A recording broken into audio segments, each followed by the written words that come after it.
All right. Hello, everybody. Welcome back to the Slice of Shonen Podcast. I am your host on the boat, Sailor, and we are on the big episode 200. Yay! We made it all this way. Thanks to all of you. Somehow you guys appreciate our yap sessions, and we appreciate you for appreciating that. So thank you guys so much for sticking it out with us. We hope you stick around for 200 more, 300 more, 400 more, however long this goes on for. We really do appreciate it. Thank you guys so much. But with all that being said, I mean, hey, we got some fun stuff for you guys today. We got some fun stuff planned. Obviously, we have a tier list, as you can see by the thumbnail, but also we got an additional little game for you guys. Hopefully you guys enjoy it. I thought about this one. I stole it from another podcast that I watched. So hopefully, stick around for that. We'll play that one together. That'll involve you guys interacting with all of us. So, we'll see how that goes. But of course, it's not just me here. I have the rest of the Ensemble of Excellence. We have the Mia, how's it going? We have the Silver, say hello to everybody. Hello, everyone. And of course, the Zenith, Animanga Zenith, say hello to everybody. Hello, everybody. 200. Shit, big 200, man. Big 200. Shouts out. Let me look through here. Hello, everybody. Congrats on 200. Thank you. Congrats. Thank you. I love sushi. True. The big 200. True. Congrats, unks. True. Hey, it's not just me. Everyone's an unk on here. That's good. That's good. How do you guys feel? Well, you're still the oldest out of everyone here, so I feel I'm at least not, a little actually. I'm the youngest. Sure, buddy. Keep telling yourself that. The interactive Slice of Shonen experience. Yeah, man. Hell yeah. Got some fun plans. What were you saying, Zenith? It sounded like you were starting something. Nah, it's like I actually don't know how old any one of us is. Like, I don't keep track of that shit. I barely remember my own age at times. I've been surviving off of Sailor and Silver are old jokes, so I've actually forgotten how old you two are. Ouch. Yeah, no. I went to a new barber yesterday, and he was like, "Hey, how old are you, man?" And I was like, fuck, how old am I? I just forget.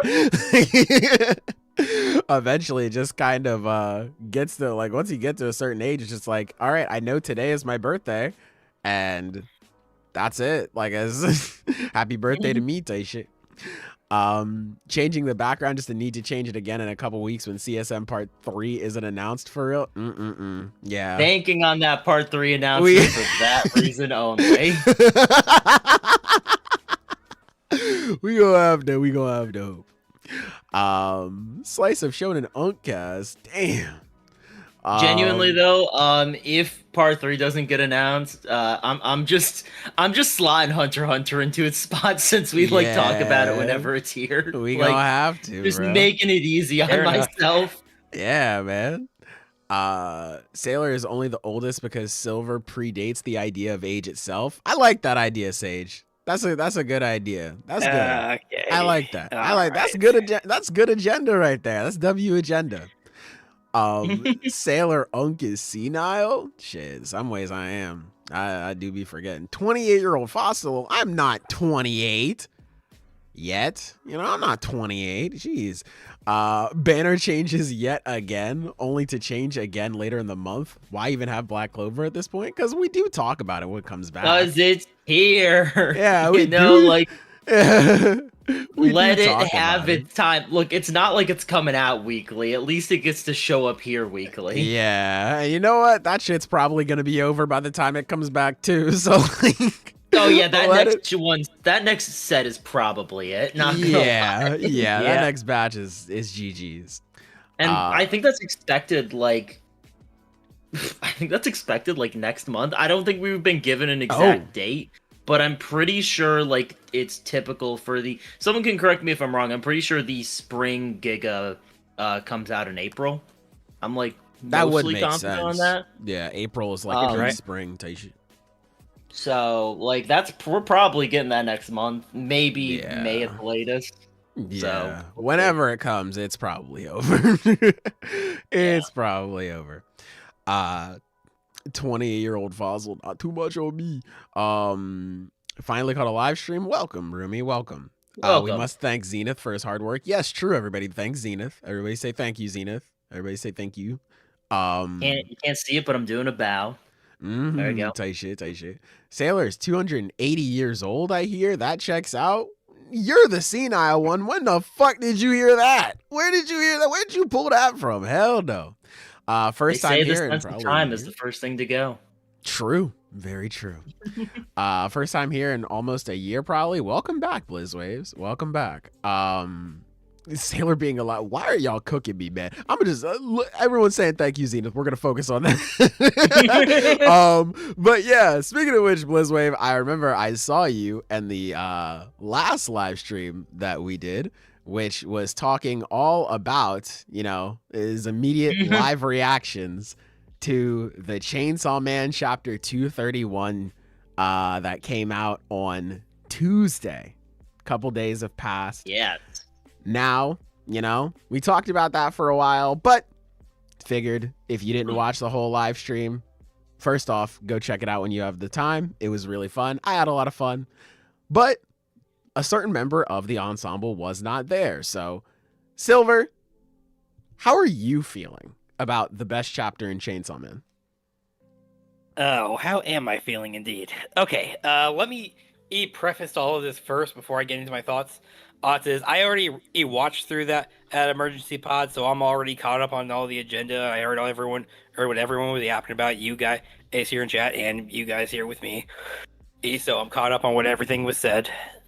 And so I'm gonna try to keep this as brief as I can. Try to avoid repeating any points because, well, basically, any gripes I had about this chapter, you guys kind of already covered. And so again, if you want to hear about that stuff, you go back and watch that. So. Let's see.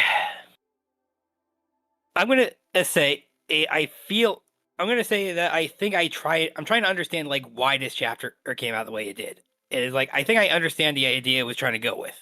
Now, before I go into that further, I again want to preface is that it doesn't change the fact that I fucking hate this chapter, but I want to try to understand it. Like I want to try to logic my way through here.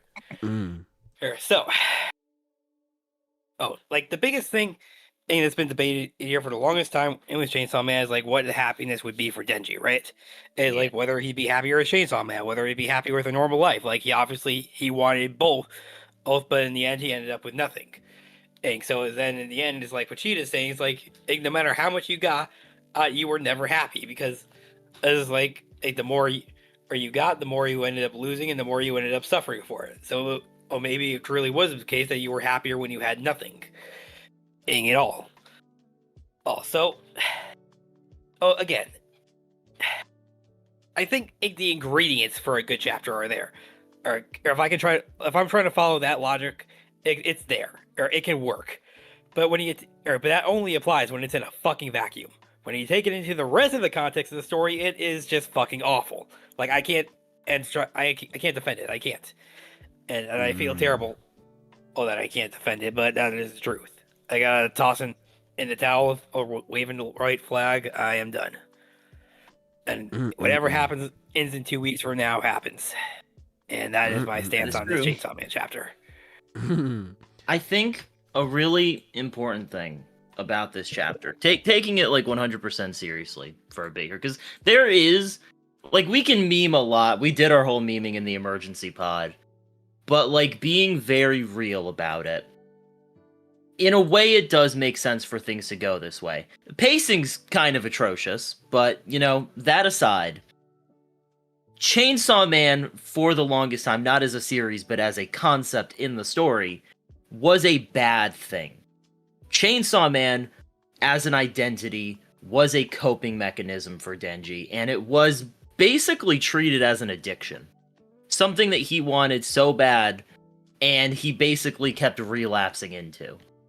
Over and over and over again. So the idea of the only way for Denji to, like, get out of that is to completely remove Chainsaw Man from his life does make logical sense from Pochita's perspective. Like, he's basically been seeing this man completely lose it over and over again for the goal of trying to maintain that normal life and keep Chainsaw Man as a part of that life.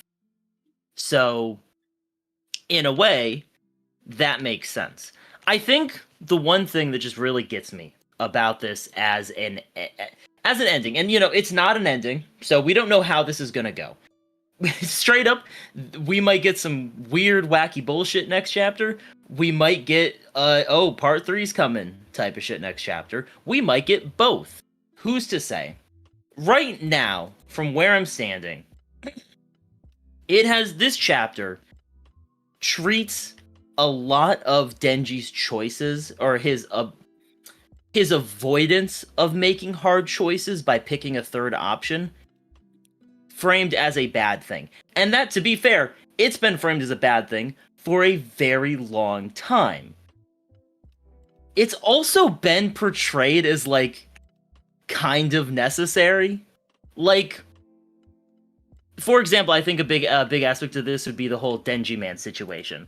Like, that is the thematic accumulation of him picking the third option. And Denji Man ultimately fails and gets eaten and all that stuff. But, like, if he didn't do that right then, he would have been turned into a weapon. Like... Yeah, that's what I was going to say. I don't think Denji picking the third option was ever a bad thing. It was only a bad thing for the people who were trying to force him into either or. And it's like... It's like... I'd get like, his inability to make a concrete choice between the choices he's given is framed as a bad thing sometimes. A lot of the time, actually. But that's also in the context of choices that are all terrible. Yeah. Like, consistently all the time terrible, resulting in people's deaths or great losses. It's a very... one more thing. It's so... Maybe we'll get something illuminating about it next chapter, but it feels right now so thematically confused that it feels like the point of Chainsaw Man is, hey man, every choice, even the ones that look good, suck, but also if you go for a secret third choice, that also sucks. Like, yeah. It's weird. It's so weird. I mean, I'll say that part does also sound like Fujimoto, so I'll grant that much at least. But it's like in the end, and I'd like to at least see some kind of payoff off in the end, regardless. It's like, okay, so it's like option A and option B are terrible. Option C is also terrible. Oh, but at least you'll get something in the end of it. We didn't get anything at the end of it. It's just like it felt like in the end it didn't matter, or like no matter what happened, it's just never going to matter in the end, and that sucks. Yeah. And like, my big question is, like, we can say, part 3's coming, there's a whole story ahead, or maybe we'll get some like ending next chapter that's kind of nice. Like, people can say that, but like, Denji got eaten.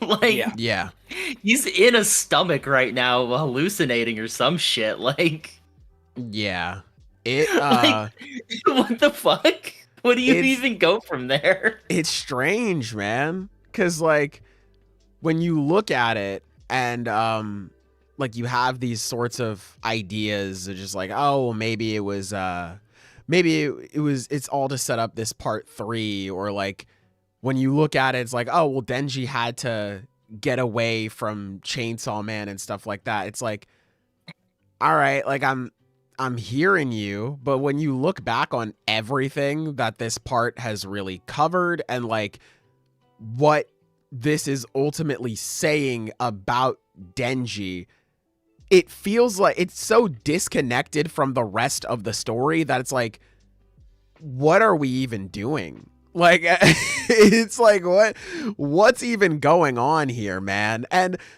listen, I also want to address something, because I sort of bring it up on the last podcast, but like, bro, I need people to stop giving Fujimoto credit for if this was bad on purpose and that's like the point. I need people to stop doing that, because if I tell you I'm going to shit on your desk and then I do it, I wouldn't spin around and say, okay, clap for me, glaze me. Like what? Like that's not like the big, I guess, own that a lot of people hope that it is. Yeah. So I'm genuinely confused as to this whole thing. Like, what exactly, what are we doing here? This feels so out of nowhere. Like, even if we were continuing, right? Like, ignore the fact, let's just say we don't even need a part 3. Let's just say we didn't even get the 1 chapter announcement. We just keep going from here. This would still be like random as fuck. It's like, why? what is this whole thing even about?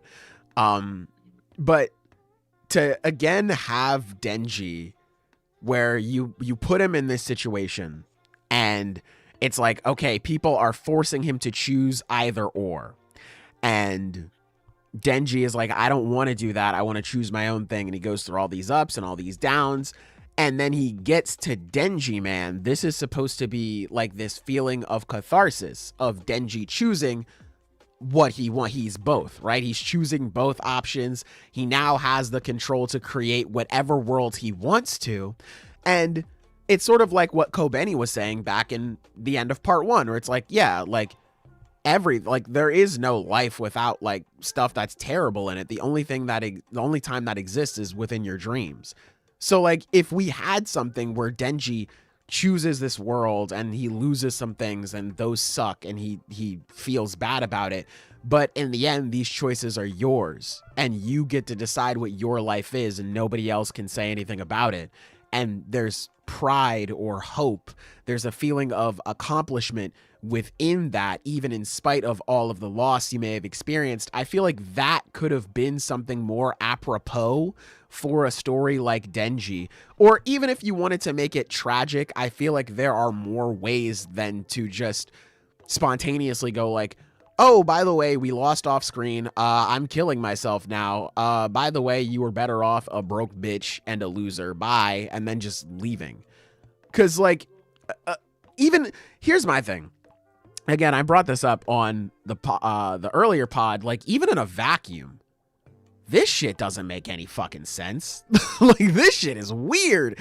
Like having Pochta be like, yeah, man, you were better off when you had nothing. I feel like that by itself could say a lot, because again, this goes back, if I could reference a better story, Chainsaw Man Part 1, where Makima, or Denji's talking to Makima and he's saying like, I've been chasing after this stuff and I got it. And once I got it, I felt super unfulfilled and I'm scared the rest of my life is going to be this way. Turns out, fuck you. It is going to be that way, apparently. But like, having this whole thing where he's just like, I'm really scared the rest of my life I'm going to be unsatisfied, and having this moment where Pochta is like, you know, that may have been the case. You're going to remain unsatisfied because you keep chasing after these things. And, you know, even earlier in part 2 where he's like, all right, we have our normal life. What do you want to do now? Like, what's next? And Denji may not understand what that next step is, but he wants something, but he can't identify it. And this leaves like a hole in his heart and he feels bad about it. Like, there are other ways you can communicate this idea, and you could have built to this idea rather than just having it happen and say, yeah, man, you were just better off. Like, not, because like, what was the point of Aki and Power? What was like the whole point of their connection together was how much it meant to Denji. It was how significant human connection was. It was to showcase that he's not just a hornball. What he wants is a genuine connection with people. It's why these people are so important to him. When he kills Aki and he's crying to Makima and he's saying like, I feel like I could have saved him, but I failed him because I'm dumb and I didn't think of something more. Like, I feel like I could do something more for Aki and I let him down, and I I feel so awful. Am I supposed to go back and read that scene and go, yeah, but secretly Denji liked it because he likes being Chainsaw Man and he's fucked up like that? Ooh. Like, nigga, like, fuck, dude. Like, this just completely, like, I feel like truly this sort of reveal is fodder for people who like reveals. It's fodder for people who like, oh shit, no way, this is crazy. And, you know, like, as a YouTuber, I could throw it on a YouTube thumbnail with like a surprise face and go, whoa, you know, like shit like that, right? Like, I feel like it's meant for that type of fan, which, not saying there's anything wrong with that, not saying you're dumb if that's how you, you know, engage with stuff, whatever, to each their own.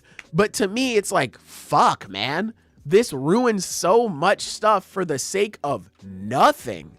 For the sake of fucking nothing. And I've been so hesitant to say it because I have been like, again, even in rock bottom, even with me being like, I'm done with this shit. Even with me saying I have no hope for the future when it comes to Chainsaw Man.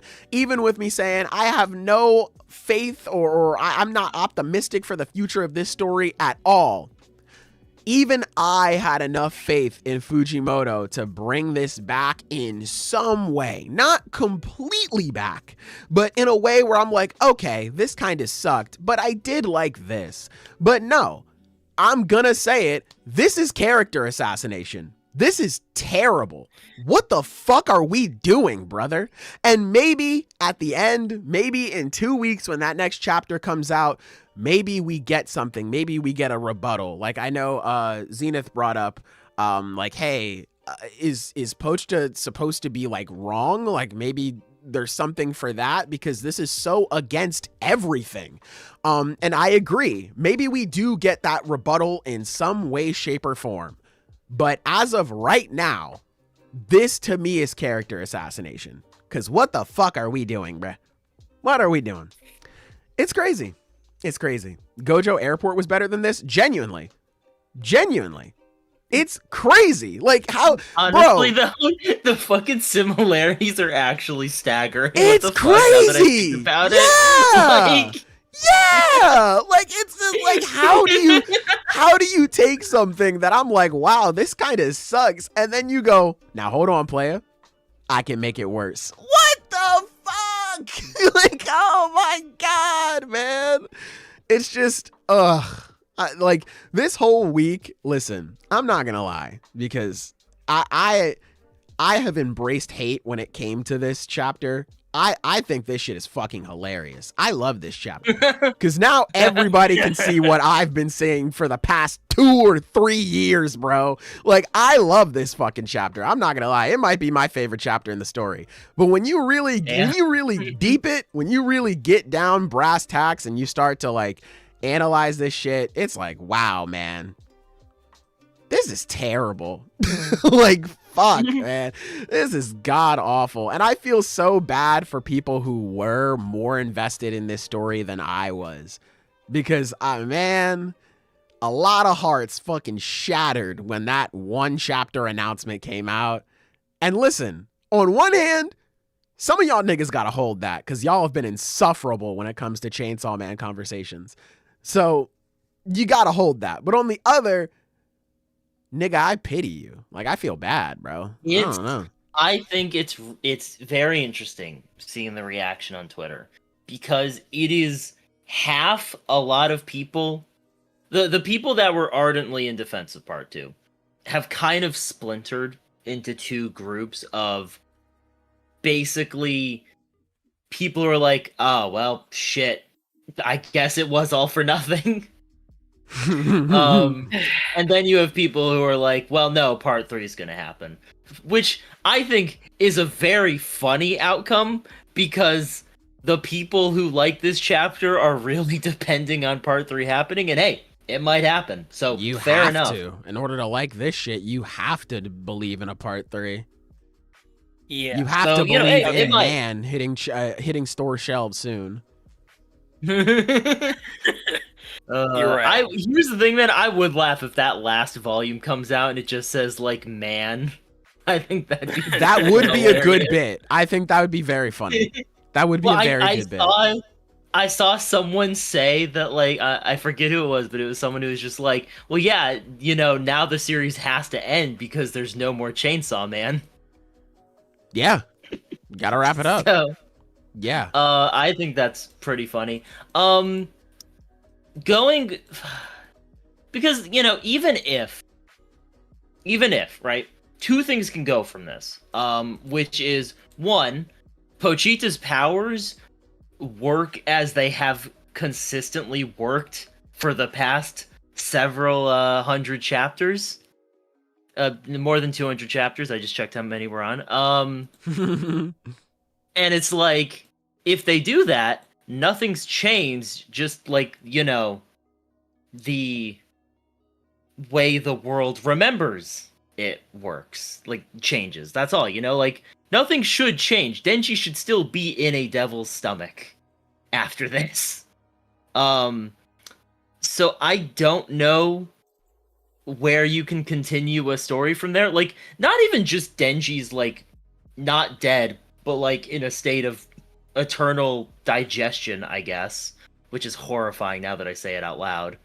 But also the world is over. Like, it has to be like reset. the world ended. Like, So, if it's not reset, we're genuinely fucked. And it's like, okay, and it's like, if it isn't fucked, right? And if, suddenly Pochita's powers just work differently, and we go back in time, and Pochita never existed, which is not how Pochita's powers work. I keep seeing people tweet about it, like, that's how they fucking work. But sure, it just works differently now. What then? Because then we have a story where Denji just dies of a heart disease. We have a story that didn't need to exist. We have a story where, like, all this stuff happened, time bullshit happens, and then he coughs up some blood and dies in a shack. But hey, he's happier. Yeah. Yeah. So, like, you have to do some real fucking nutty, like, cosmological bullshit just to make a story happen any further. And hey, here's the thing. Genuinely, what might happen next chapter? Genuinely, what might happen is the world ends, and we see the world end, and we see the outcome of the world ending. I mean, like, straight up, Fire Punch did it. Like, the world ends in Fire Punch. Yeah. It gets obliterated. So, like, that's not, like, beyond reason. Like, that could just happen. Which would confuse me, personally. I think that'd be strange, because I don't think it's very fitting at all. I feel like that'd be so weird for a story like Part 2. Because, like, I would say that, for Fire Punch, it was, a fitting ending. The main character would just outlive the Earth. Like, that Absolutely. was a part of... Yeah. Like, that fit. But, like, with Denji, whose whole character has been pretty rooted in finding happiness in the world that is, like, I don't even know how to word it. Like, what do you do? Like... Yeah, I feel like I've lost my word decisions. Like, look, man, I've given up on trying to predict this motherfucker, or whatever fucking happens. And I'm gonna also just say, I don't think we're getting part 3. I don't buy it. Like, Fujimoto himself said that he wants to make a shorter story, and it's like, hey, even if we do get a part 3, I don't know if I got the strength to continue go on here. I don't got it in me, Chief. I'm tired, boss. Well, I think it's interesting, because genuinely, like, what can you do after this? Like, logistically, nothing can happen from this, like, plot twist. Like, nothing can continue. The world is over. Do we just get a new protagonist? Like, Asa got eaten too, I imagine. Like... Well, if Asa's the protagonist, the story won't do anything, because we can't do anything with Asa, apparently. Yep. Yeah. Unfortunately, Denji. Oh my god, that just fucking reminded me. Oh my god, bro. Because I was thinking back, because I saw the whole, I saw there was a discussion about, like, Yeah, I was gonna bring this up. yeah, Denji was just gonna assault Asa, and I was thinking like, oh no, because Yoru said like she agreed to it and Asa didn't argue against it. But then I thought, wait, no, Denji stopped the fight. He wouldn't know that until later on. He just stopped the fight so he could fuck Yoru. That's crazy. I really wanted to bring this up because this has been a massive discussion on Twitter, and I think it is a discussion that requires a pretty serious attitude because it's like it's heavy subject of matter, course, right? yeah, Which is right. And this is the question posed on social media: is Denji a rapist? Which I think is a question that has been handled with extremely little nuance. Yeah, well, I mean, what do you The expect? answer is unintentionally yes. Yeah. Kinda. You know, like, yeah. because genuinely the amount of people who, because it's actually like an awful argument, because I'll see like someone just without any kind of nuance be like, Denji's a rapist. And it's like, it's a little more complicated than that. And then you go into the replies and it's just someone posting the Asa gives her consent panel like that's a fucking rebuttal. Like, actually fucking mind-blowing. Like, two fucking idiots clashing. I was about to say two dumb bitches telling each other yeah. Two dumb bitches telling each other no. Two homeless people calling each other broke. Like, it's genuinely, this is what it's talking about when I said it might be the worst discourse I've ever seen regarding manga on like social media. Like, it's actually awful. It's not even fun. Like, there's no like memes or bits because the subject matter is bad. Yeah, plus there is the whole thing of just like, what if Yoru is like lying about it? Like, that could also be a thing. So like, it's not like, because it's like you said, it is like a very like nuanced conversation, and like nuance on Twitter is like in no way. Yeah. So like, I do agree. I think Denji is a rapist, but like, I think potential. It's very much would have been. Yeah, I think it's very much a situation of him. It's hard to say, like, it's not malicious because it kind of is. Like, it's kind of fucked up and messed up in a sense. And I think identifying that can lead to like a bigger discussion. And honestly, I feel like it can lead to like a greater discussion on how a lot of shit was handled in part 2 when it comes to sexual stuff, which is terrible, by the way. But yeah, exactly. I was going to say it's malicious in the sense that Denji doesn't care. Like, he didn't even bother to think about that, which is even weirder because like you have the scene earlier in the story where Yoru is asleep and Denji's like, I'm going to grope her. And then he goes, no, I shouldn't do that. And now he's just kind of like, I get pussy now. Yippee! Like, it is kind of like, it's weird. It's so like, strange. Yeah. Like looking back at that moment, I think is solid characterization to show that no, he is not, like, he does respect consent and he is not just going to assault a woman because he has the opportunity in front of him, which frankly I did not need to be shown. Like, I kind of assumed as much, but I'm glad he showed it if this is what he was planning. Yeah. But it's very strange to...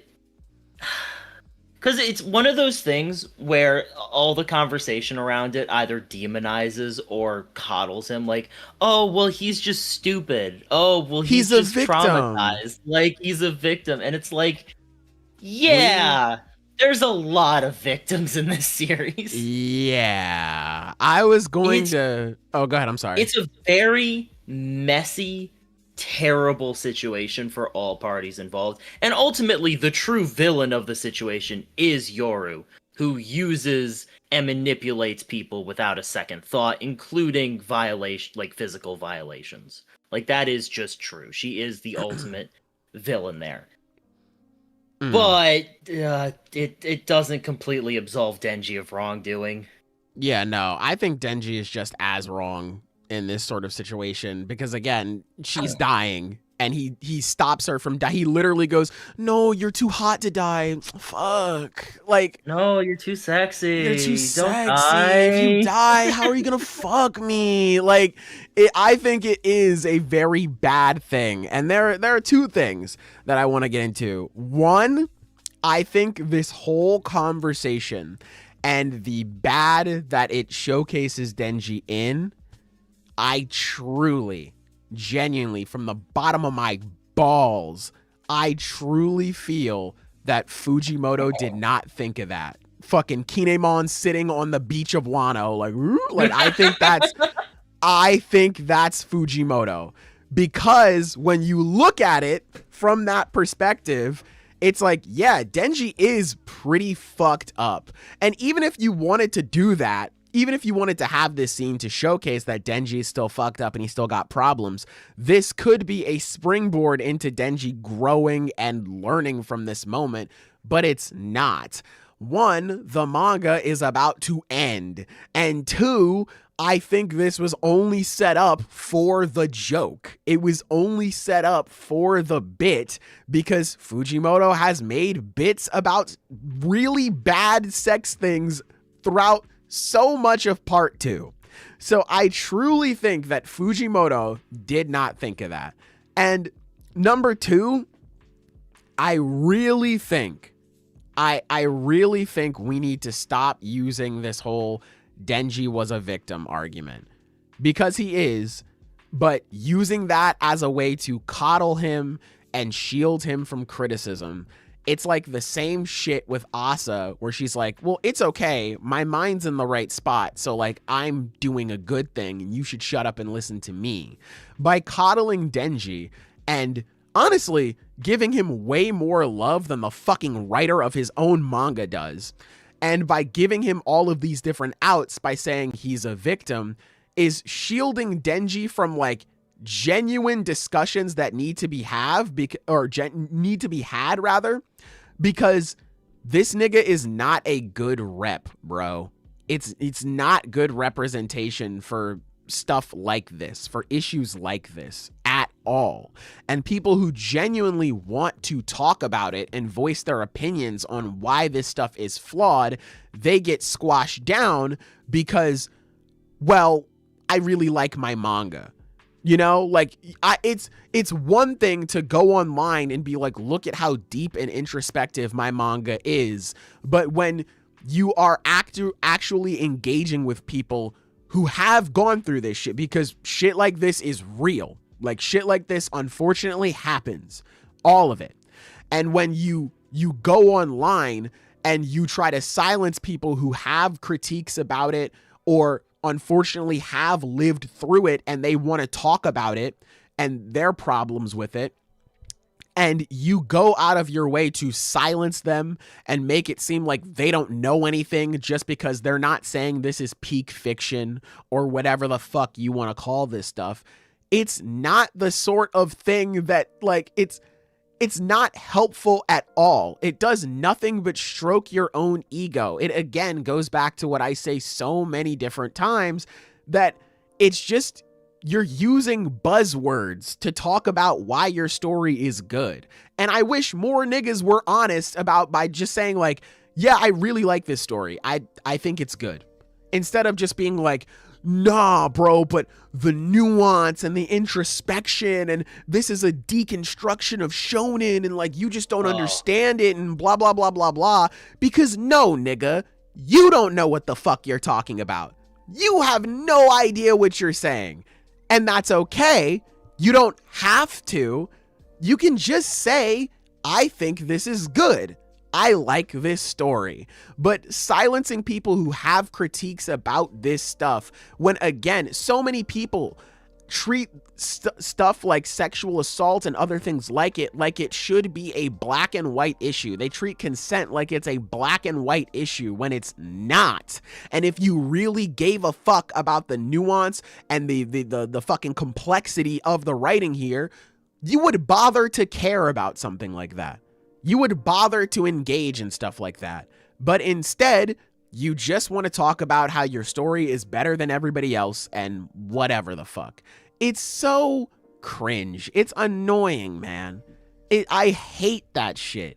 So stop doing it, man. Please, please. It's so frustrating because we can get into conversations of Denji's victimhood and how it has and hasn't been handled well in this manga. That is a conversation that we can have.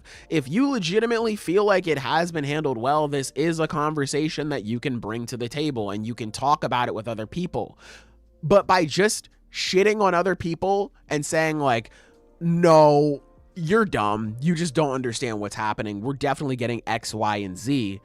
It's like, all right, man, like, it's so tiring. So I'm over it. Like, it's just so, is like, I sit back and I'm watching, bro, and I'm just like, damn, y'all niggas don't care. Y'all don't care, man. And like, I've been known this, but like, each day it's like my take it ages like a fine wine, bro. It's like, damn, so many of y'all don't fucking care. Y'all don't care about this shit, dude. Jesus. But yeah, that whole conversation with Denji being a potential assaulter in a better manga, we maybe would have focused on that. But unfortunately, this is part 2. I'm seeing it in another talk come up too. Okay. Much less serious, thankfully. Much less serious. Thank God. Which is that the idea of Fujimoto kind of just changing his plans at some point in part 2. And this is supported and disregarded by the same piece of evidence, which, tells you how fun that conversation is. And there is a lot of things. People point to a lot of things, but the main thing is the fake Sawman, right? We've talked about this before. Fake Sawman is a really different character at the start of part 2 than he ends up being later on, which has led to the 2 fake Sawman theory, which is that they are actually separate characters. And it's come to a point though where a lot of people point at that, how certain characters become less relevant, how the school setting is totally dropped, that it kind of feels like Fujimoto shifted gears at some point in part 2 and just started doing different things. And like, normally I would think that's not very good evidence, because genuinely, like, it's not. Stories change, other things happen, shifts can be going on. But it is notable that early part 2 is not just, in my opinion, better, because that's very subjective, but like, it is just different. It's a lot more arc structured. There's a lot more cast consistency. It's just in general more tightly written. And that sort of sentence partway through to where it kind of does feel like the writing is just looser at some point, where things happen a bit more suddenly in a way that feels like it was thought of a bit later on. Themes and such. I'm sure someone hears what I'm saying. Like, absolutely. It's not just that the writing quality dipped, it just got less tight. Yeah, things just happen because you think where, okay, we have this set up. Like, again, talk about it all the time. The entire manga is set up for Asa and Denji to have a legitimate conversation with each other, where we lay out everything on the table, we say everything we need to say, and we go from there. They get sent to Aging Devil's world. Aging Devil sends them there under the pretext of, I'm sending you here so you can both grow up.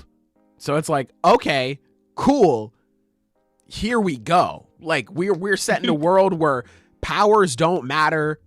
You can't just brute force your way out. We're stuck here. Okay.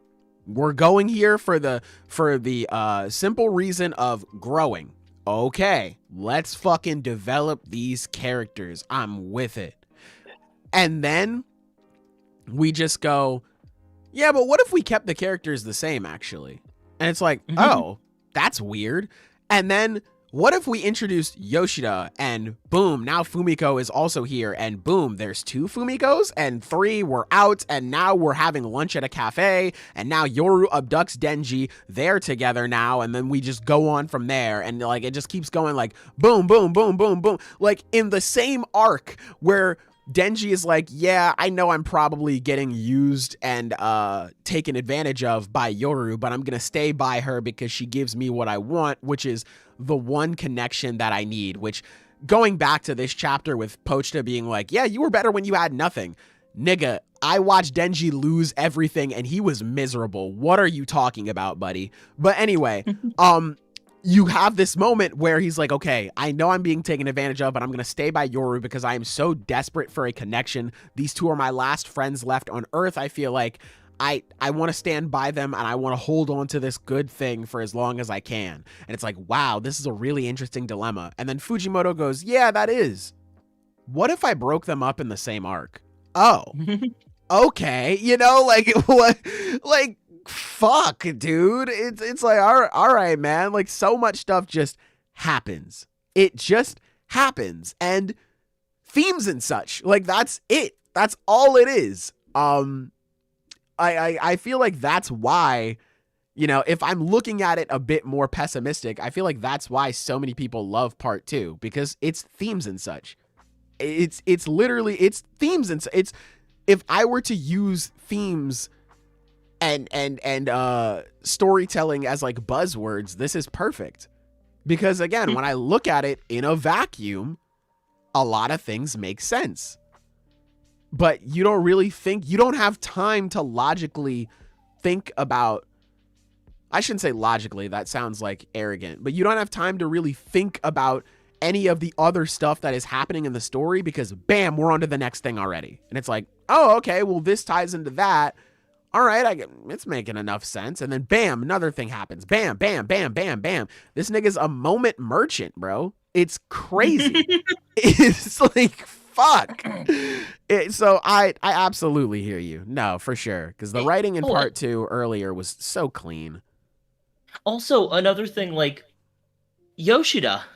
The fuck was that about? Because Meet like, potential, man. We get Yoshida, who in part 1, and he's basically freelance. He's also in high school, and he's a prodigy. That's a fun character. He gets a dope-ass fight with Quan Chi. Cool. Love him. We get him more in part 2, where he's a lot more important. And he gets this whole thing where he's like, hey, the people I'm working for, we want you to stop being Chainsaw Man. Here's the reasons why. Don't worry. I'm pretty sure, someone can correct me if I'm wrong, I'm pretty sure he says he isn't with public safety. You're correct. Like, he says, don't worry, we're not public safety. He also says we're not some evil organization, which, all right, bro. Wow. Yeah. He's the evil organization. Like, just straight up, it's crazy. They were less evil under Makima. Like, my goat was right, man. I love you, Makima. Because genuinely, those like those like older people that were like running things that she worked for, straight up more evil than her. Like, that's crazy. Yeah, that's they actually raised her. Crazy. Yeah. So, like, what the fuck was that about? Like, that just gives me more, like, because it's like, yeah, you can say, oh, he was lying the whole time, but, like, it's, when it's revealed that he works for public safety, it's not treated as a twist. It's kind of treated very matter-of-factly, like, yeah, oh, yeah, like, I should have known that. Like, yeah. Like, so I gotta think, like, it's very hard not to think of the possibility that, like, he just changed his mind. It's literally, and someone brought it up in chat, I was about to say the same thing. Listen, I will call her this once. I will call her this once to emphasize what I am saying. Lil D, what does she even do?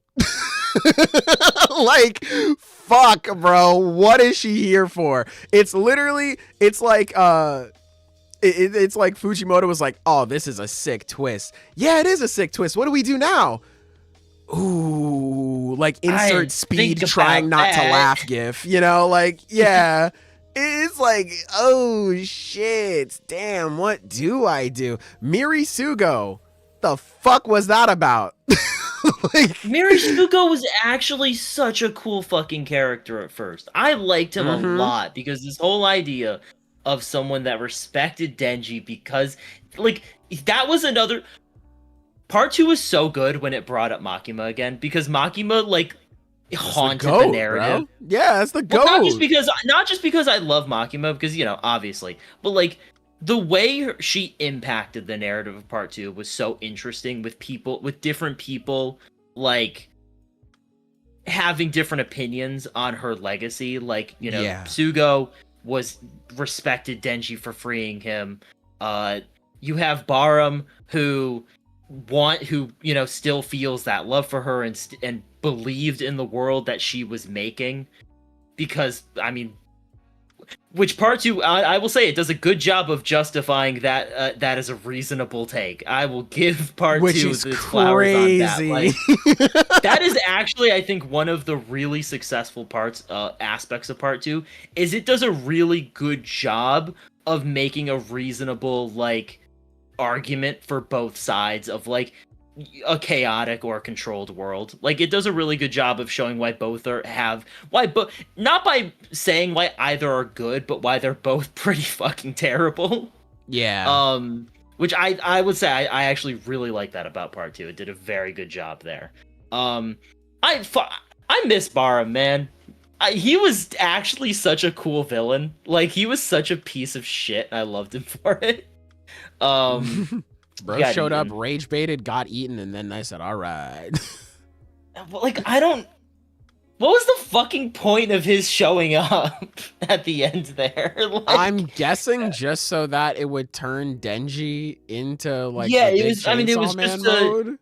It was just, like, public safety's final ploy at, like, But, not like, even what public. the fuck was public safety for? Yeah, I'm so confused because the lines of public safety and the Chainsaw Man Church and these different factions is so fucking blurred by, like, Death as a character.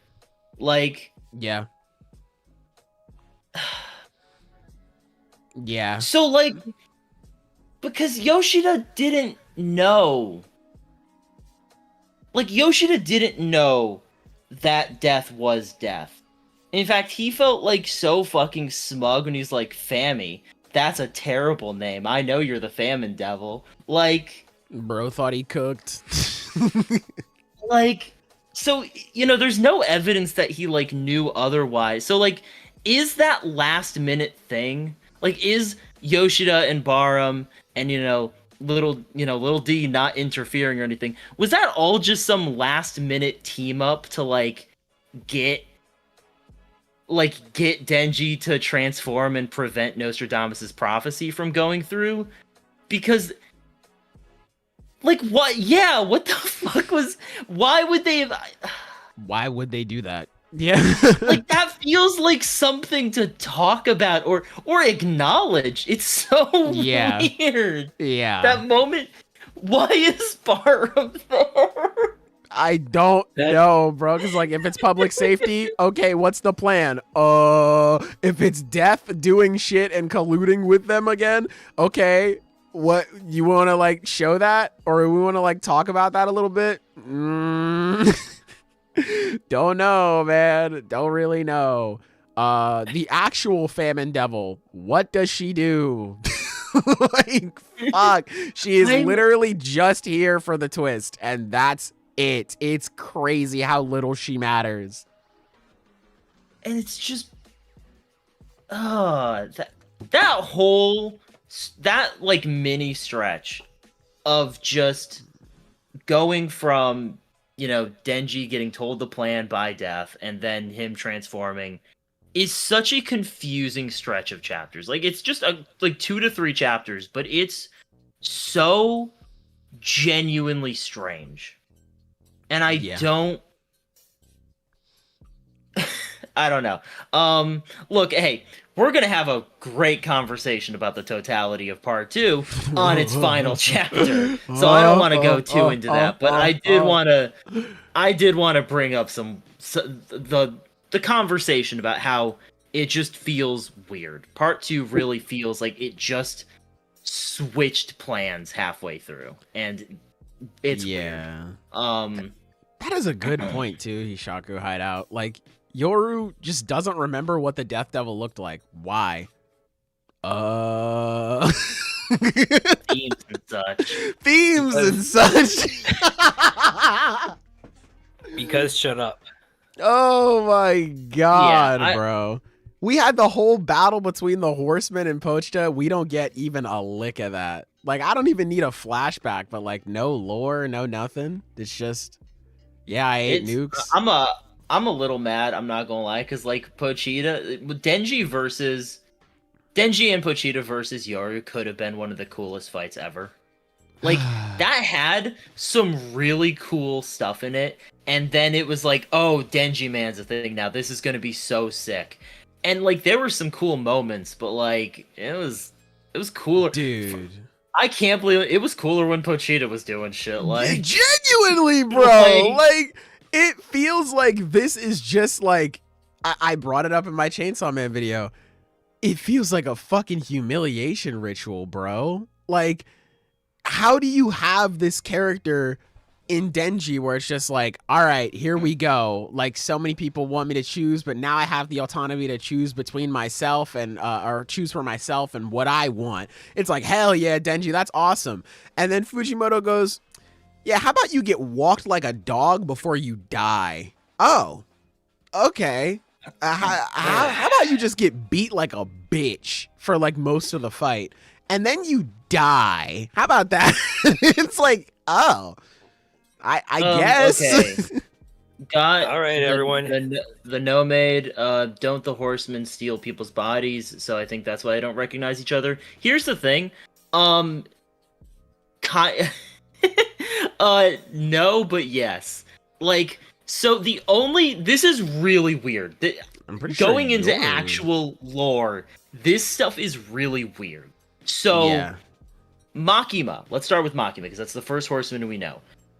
With everything we're aware of, that just was her body. We are given no indication that she just looked different.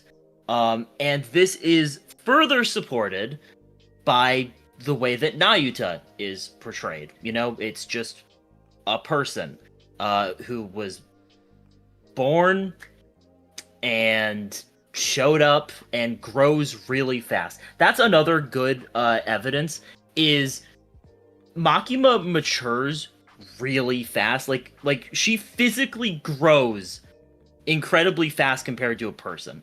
And we've seen no evidence of that being an aspect of the whole devil stealing a body thing.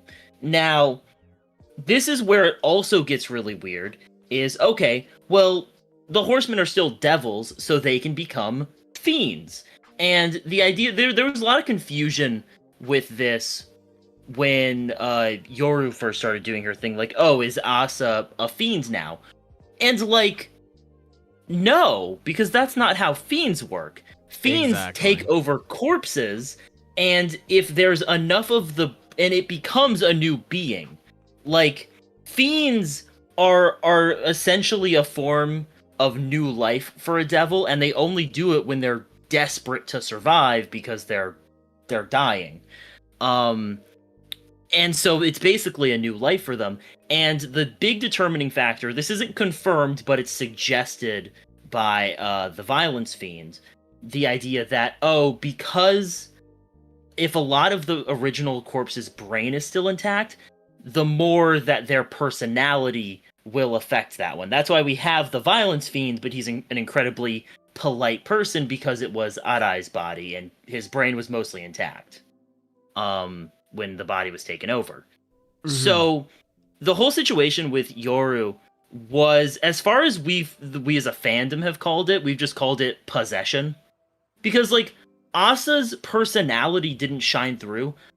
Asa was just totally there. We have never seen a fiend where it was two people sharing a body. That has never happened before in the story, to the point where, yes, we could say it's a fiend, but no one ever calls her a fiend. Like, in the in universe, no one in the story refers to her as a fiend. So we don't have any reason to call her a fiend as well, aside from the passing resemblances to the concept. Which even then, there's enough differences where it should just be considered as something else. The only reason some people in the fandom call it possession is because in Chapter 1, when Makima finds Denji, there's the whole conversation where one of her men behind her is like, oh, could it be devil possession? And she's like, no, you could see it on the face. So there's this sort of minor debate where some people are like, oh, was that the original idea for a fiend, was they would be called devil possessed? Or is this like a totally other thing from fiends? Like, this is the funny answer that, you know, you're not going to want. We don't know what the fucking deal with that is. Yeah, like, I think she is. I think it is just devil possession. Because it was, like, Asa was going to be... Yeah, like, Yoru was just gonna be, like, a fiend in Asa's body, but she was like, oh, well, I kind of need to blend in, so I kept your mind intact. So it's like, oh, this is weird. So, like, I think this is just a whole other thing. Yeah, the point is, it's weird, it's not very well explained, it's Fujimoto. You know, like... Yeah. All right, everyone, say it with me now. Oh, Chainsaw Man is potential manga. And also beyond that, we have, beyond just those two explanations, we are given no evidence that Death and Famine were taking over someone else's body. There is no evidence for that, but there is also no denial of that. If you want to believe that, fucking fair. Oh my god, supplemental writing would be so useful, man. Like, if this motherfucker... Chainsaw Man needs an SBS. If this motherfucker put actual, like, lore details instead of movie recommendations in his volume extras, that would be so nice. Lamouge. I'm not even asking for anything crazy. Like, I don't need him to map out hell or, like, do any... or explain the minute details of how fiends work. Fucking give me something. Help me. Please do something for me. Yeah, it is. Chainsaw Man's very funny. Chainsaw Man is very funny, man. So much shit, so little time. Little time. But yeah, I think this is the best chapter in the story, man. This shit's awesome. This shit's great. I love it. How did we get here? Genuinely, I don't know. Xena wants the last chapter to be Can't Fear Your Own World. Hey, it could be peak. You know, man, yeah.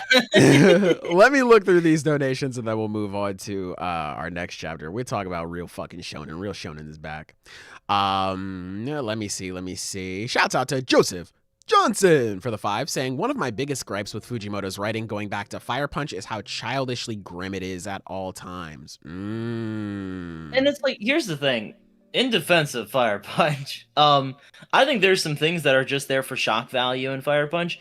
Overall, at least there, like, the cynicism has a point. Like, Agni as a character isn't just fucking up and, you know, getting hurt over it and then getting put in bad situations. He is making genuinely meaningful choices that are bad choices, and then you see the fallout of those choices. And every step of the way, you are given an insight into his mindset and thoughts that illustrate exactly how he got to that point. And because of that, Agni is a much more interesting character because his choices, like, actually matter to how he changes as a person and how he devolves even further. Like, it's straight up just a better version of Part 2 Denji. I'm not gonna lie. Crazy, man. Crazy. Yep. Shouts out to Enclave Respecter. I think your aura is too big, bro. It's not going. Okay, that's what it is. Yeah, I couldn't see the full name in Streamlabs, but we got it. Shouts out for the 5 saying rereading Control Double Arc, and instead of being against the big Kima's plan, I low-key understand her now. Hashtag I heart Chainsaw Man. Hey, you know what I'm saying? We here in Makima FC, we're never wrong. We're just early. You know what I'm saying? A couple years too early. But we finally got it. You know what I'm saying? Everyone is seeing what we got going on. You know what I'm saying? We welcome you. We welcome you. Let me see some of these other ones. Shouts out to Nomade for the 5, saying it genuinely feels like at a point Fujimoto started to actively dislike making Chainsaw Man. It did not feel like this at the beginning of Part 2. I agree. I agree, yeah, man. It really, Part 2 at the beginning was really good. Like straight up, was it was amazing. Yeah, she was amazing, yep. Bro. But remember when Asa was actually a good character? Damn. Yeah. Damn, man. Damn. It genuinely felt like he liked writing Asa. Like, bro, I love Asa so much. Why would you do this to me? Fuck. Asa's so amazing, man. And he's like, yeah, but what if Denji was the main character again? I mean, all right, I guess Denji's cool. What if he was just worse in every regard? Okay. All right, that's cool, man. Appreciate it. Shout out to Weary Exile for the donation saying, y'all called Kishibe a fraud? Blood literally saved himself from Fujimoto's Part 2 writing. Keep Reze, Kobeni, and Power away as well. This actually brings up another thing. This is the last thing about like the discourse I want to bring up. I have seen so many like tweets where it's something along the lines of, hey, it's okay to criticize this chapter, but if your criticism is around like, where is Kishibe? Where is Power? Or just all of these, common complaints, and it's like, all right, man, you are apparently not allowed to like wonder where dropped plot points went. That's what I'm saying. Like, you're not allowed to be like, yeah, I remember when this happened. What's the deal with this? Shut up, bitch ass nigga. Okay, like what? All right, that's my bad, I guess. Remember when the story constantly brought up the idea of Denji thinking about Nayuta and her maybe being alive and her wanting to try to find her despite being missing? I remember that. Did we do anything with it? No. What about Power? We fucking mention Power all the time and be like, oh yeah, I had this one friend. For some reason, we always mention Power when Denji's like, yeah, Asa Yoru, I had this friend like Power and she was really cool and like, you're really cool and you're hot. Like, can we have sex or what? Like, it's like that. But it's like, yeah, remember Power and all that shit we had together? Fuck it. I guess we just don't care about that anymore. All the shit that we mentioned not too long ago, I guess we don't care about that anymore. Like, it's so ridiculous. Straight up, I wouldn't be surprised if next chapter Kishibe comes back, saves him from that devil's stomach, and like Part 3 starts. Oh my god. That would be so funny. If that's what happens, y'all heard it here, okay? Oh my god. Imagine if he happens to be with Power too. Oh god, bro. Like, yeah, I was in hell. Like, turns out, oh hey, I was actually in hell this entire time. Look who I picked up. Bro, if that's the case and Denji fails to do fucking anything on his own again, get this nigga away from me, bro. Get him out of here, man. Oh my god. You look, Denji, you have this brand new power up where you finally have autonomy over your life. You can do whatever you want now. That's great. Oh, I'm just gonna follow in someone's footsteps again, and then someone else is gonna fulfill the contract that I had with my best friend and I've been looking for all this time but never bothered to actually search for them at all. Oh great. Like, fuck, bro. Oh, bloody hell, man. Oh, bloody hell. But Sailor themes and such, you're right. I forgot. That's true. I'm calm. We We have reached a point where Fujimoto is writing Denji like how Kishimoto writes Sakura. Damn. Hey, Sakura, a better character. Now. All right, y'all want to move on. Yeah. It's like because it's straight up like, look, we'll be able to bring up a lot more stuff when that final chapter comes out, and like, God, I want to talk about something else. All right, fair, you know. fair. It's all right. I got caught up. You know, I love hating. You know what I'm saying? Sometimes being a hater is fun. Hate is really good, man. Hate's great. Anyway, let's move on to some love. We are man. pro hate here on the Slice of Shonen podcast. That is our official stand. Sometimes hate wins and it's not cool, but in this situation, I think it's pretty sick. But let's talk about real shonen. Let's talk about the big bocce, man. Kagurabachi Chapter 115. Fellas, how are you feeling about this one? This was a good chapter. I wouldn't say it's a standout one, but it's definitely a good one. Yeah, I like this one, man. I love this shit. I quite like this one, yeah. Yeah. Subaru's whole explanation, he's winning me over more and more as each chapter goes by, man. Because I was joking about him being like, hey, this is the big money fucking Subaru, man. Like, he's doing crazy money spreads. He's got sushi going crazy. Like, he's doing it. But him in this chapter where they're just like, oh, you know, we followed your instructions. What, you know, all that stuff went wrong. What do we do? I ain't gonna lie, twin. I was pulling shit out of my ass. I was lying. I made it up. I made it the fuck up. You think I'm giving the method out to amateurs? Hell no. They look him in the face. They say, oh, Subaru-sama, what do we do then? It's easy. I just make it. This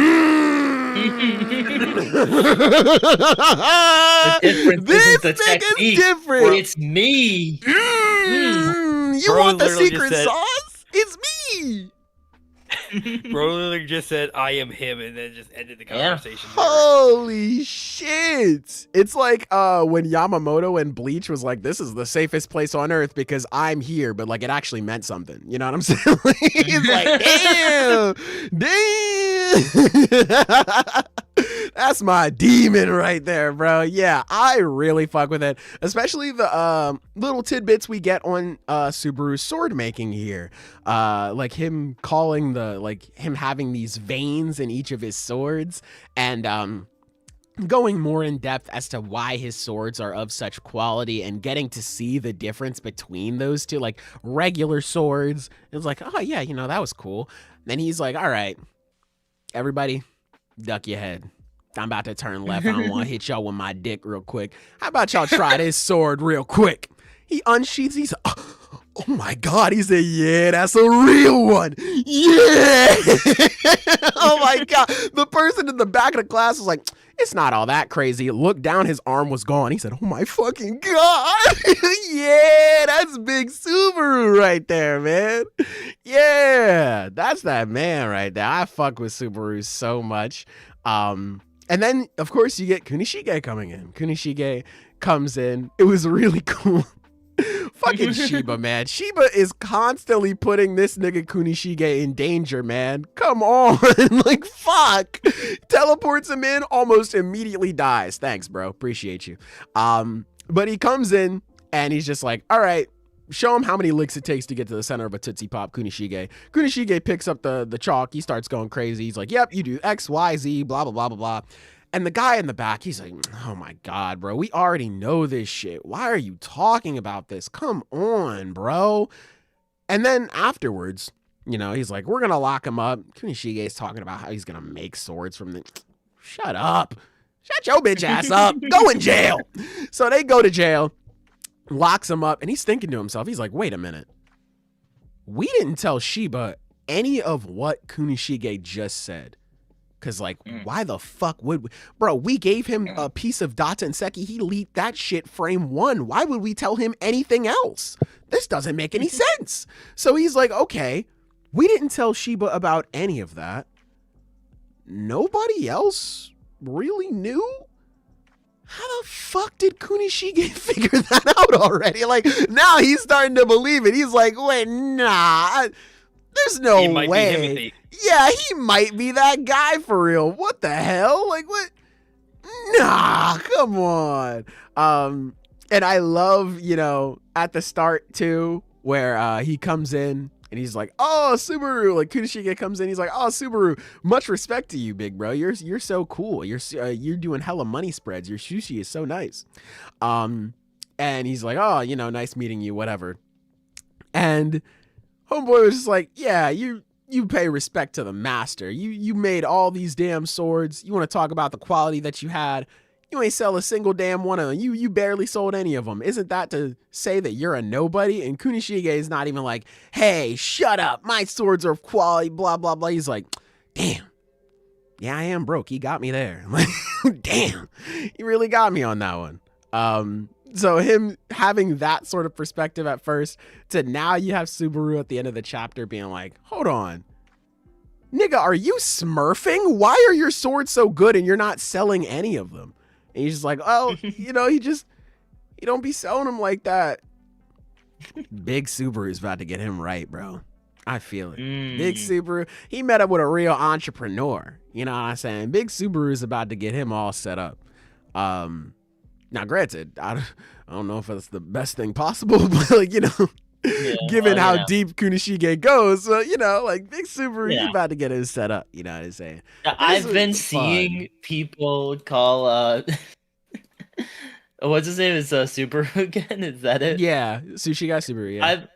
Yeah. Okay. I've been seeing people call him the Einstein to his Oppenheimer. Oh no!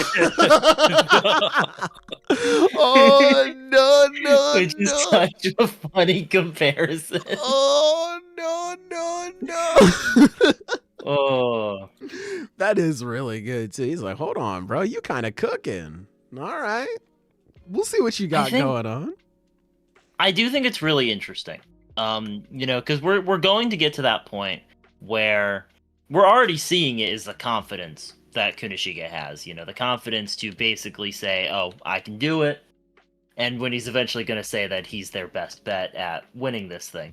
And it gets to a point, though, where this is he's interacting with a bureaucratic system.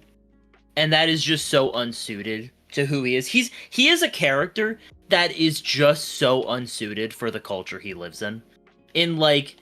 Everything is very focused on titles and that sort of prestige and these bureaucratic systems that he's a part of. And he kind of doesn't care about any of it. I mean, he goes up to this guy who is like an absolute master. He is a national treasure. And he's like, hey man, what's up? Like, he doesn't care about his titles. He doesn't care about his prestige. All he cares is like, oh, it's another guy who does what I do. I love this guy already. Like, hey man, what's going on? Like, he's just doesn't care. He doesn't care about insulting these people. He doesn't care about going through the proper procedures. He just cares about his own beliefs. And he's not gonna, and a big part of that, and food. Well, to be fair, I think we all care about food on some degree. Yeah, we all should at some I like level. eating. Yeah. And a big part of that, it really makes me wonder how that's gonna come into play here, because we're already seeing the seeds of how selective he must have been with just the concept of giving the enchanted blades to people. He's already selective when it comes to giving normal, albeit very good, katana to people. And it's going to be interesting seeing the kind of selection process he went through, or just the mindset he went through to determine who deserved what sword. And I'm sure it was not to the approval of the government. No. Right. Probably not. There's probably a good reason why they were like, after the war, they said, hey, little bro, we gonna need them swords back. we gonna kind of need that. But hey, I mean, they did, kind of set him up in some shack far away, so maybe they reached an impasse at some point. So we'll see. Yeah. Definitely. I mean, that's fucking forever away now. Like, that's a lifetime away at this point. But yeah, man, Kunishige, he's pretty cool. Kunishige more Shonen Protag coded than Chihiro. Yeah, man. Genuinely. I think it's so interesting. Like, he passed down his face, and that is it. Like, that's genuinely it. Everything else, yeah, we'll figure it out. Whose death flag is higher, Joji or Mashiro? I still think Mashiro is kind of cooked.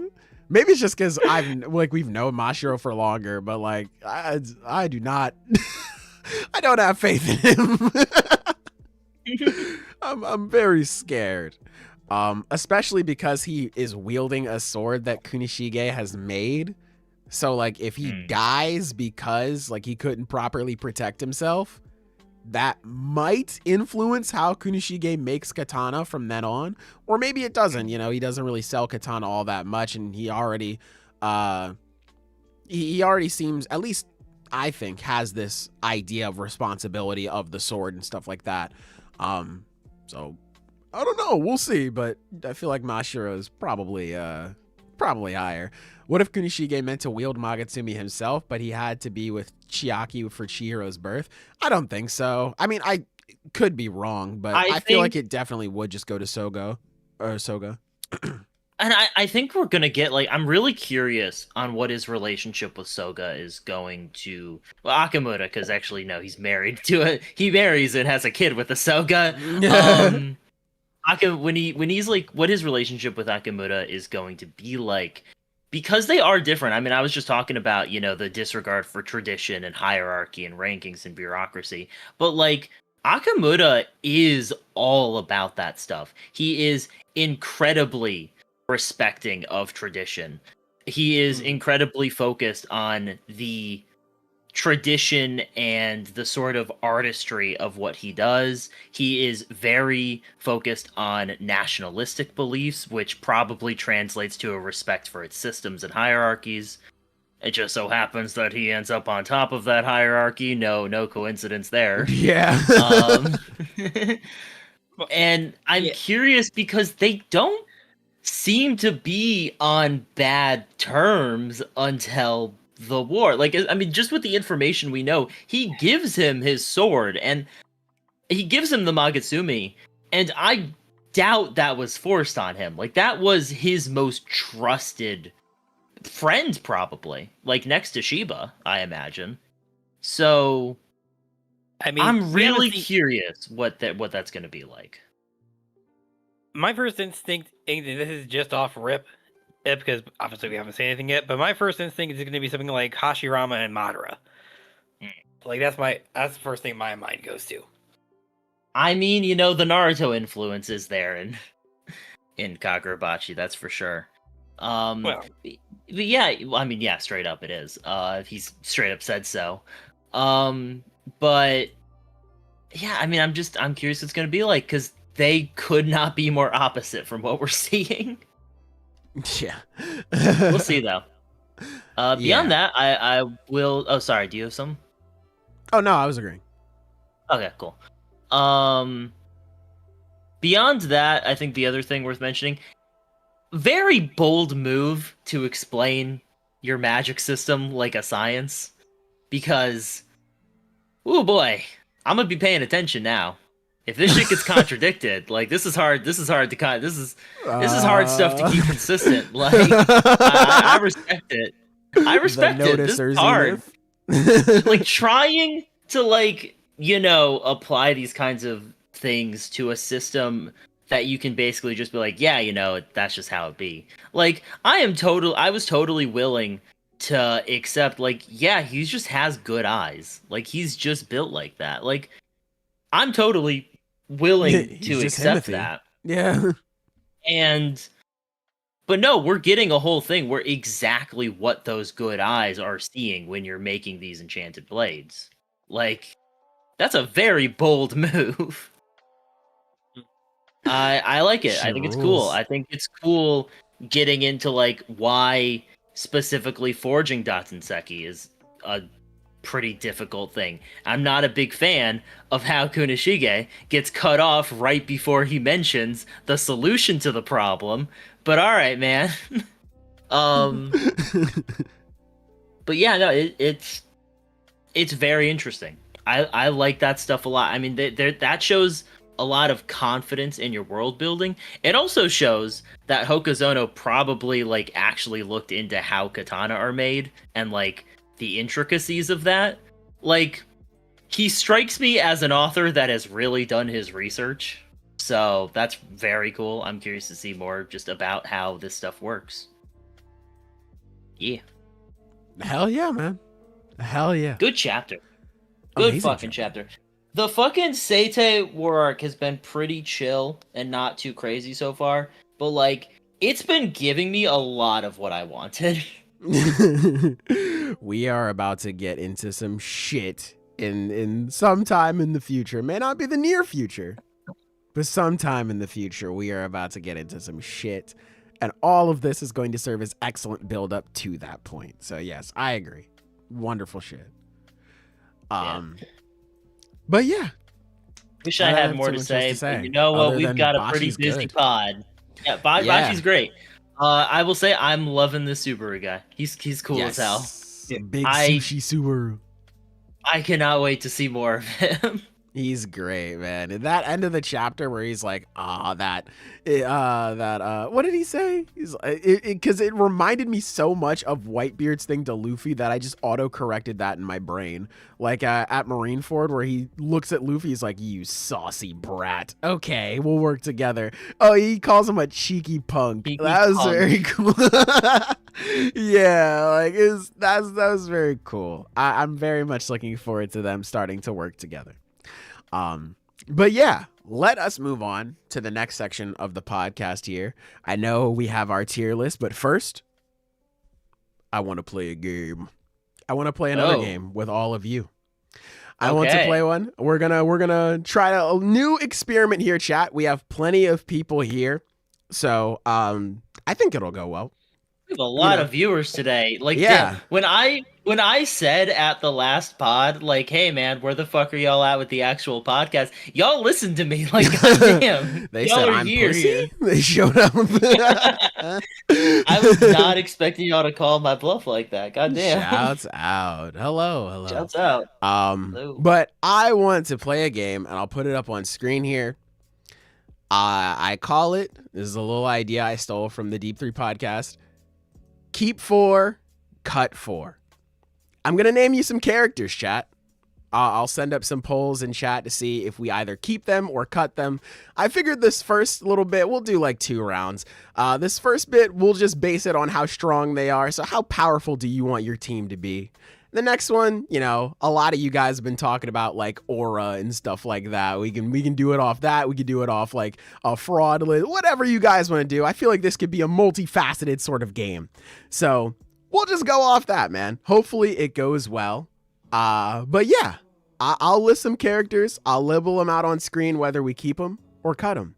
Okay. So, all right.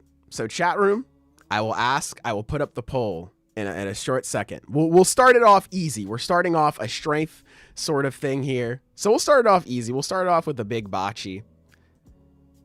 Soga, are you keeping or cutting him, chat? Are you keeping or cutting him? We'll start up a little poll here. I've never done keep 4, cut 4. Like, what is the criteria exactly? I'm a little. So for this one, hold on. Sorry, I'm making it now. Okay, sorry. There's also, you know, like inherent little like delays with everything. So. Of course, yeah. So basically, what it is for this one, it can be anything. I just decided to base it on strength for now. But I'm gonna name 8 characters in total. Hence, keep 4, cut 4.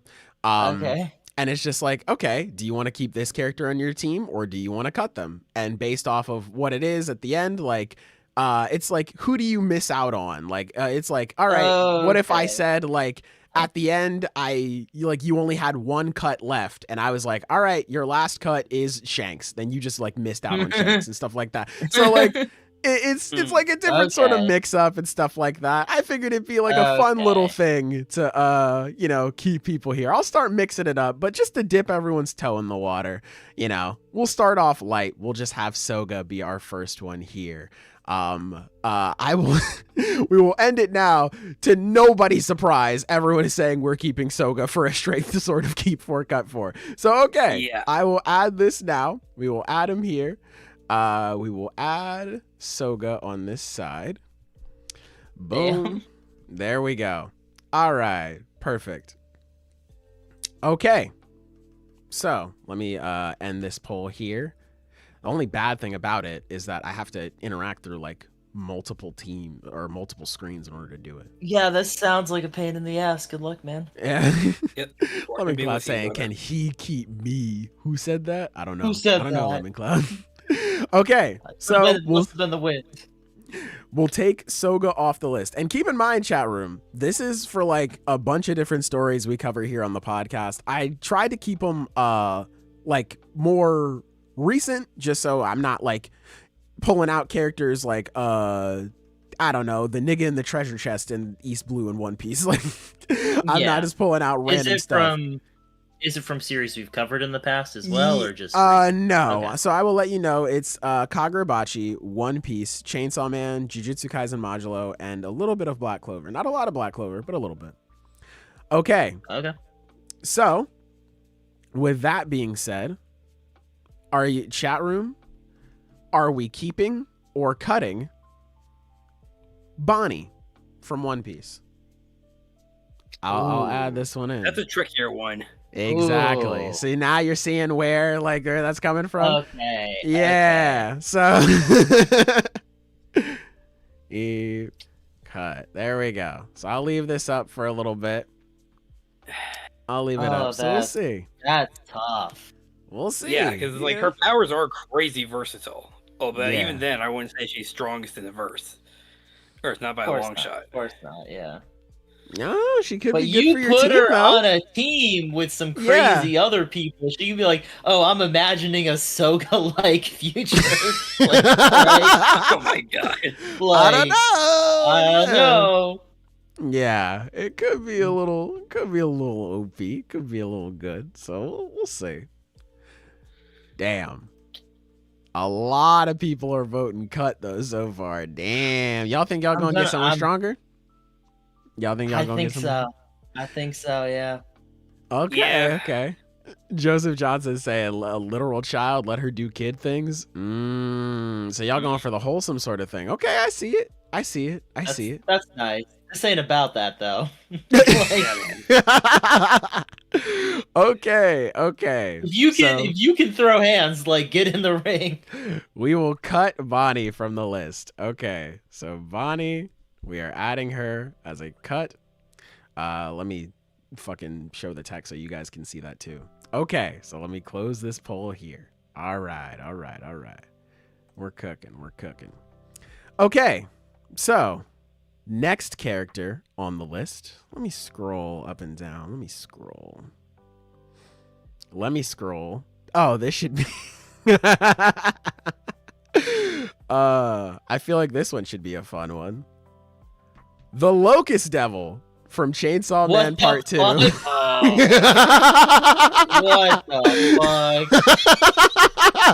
Oh. What do we do? Shit, man. Damn it. Okay, so what do we do? There is a lot of complex feelings that go into this one. I'm saying keep, like...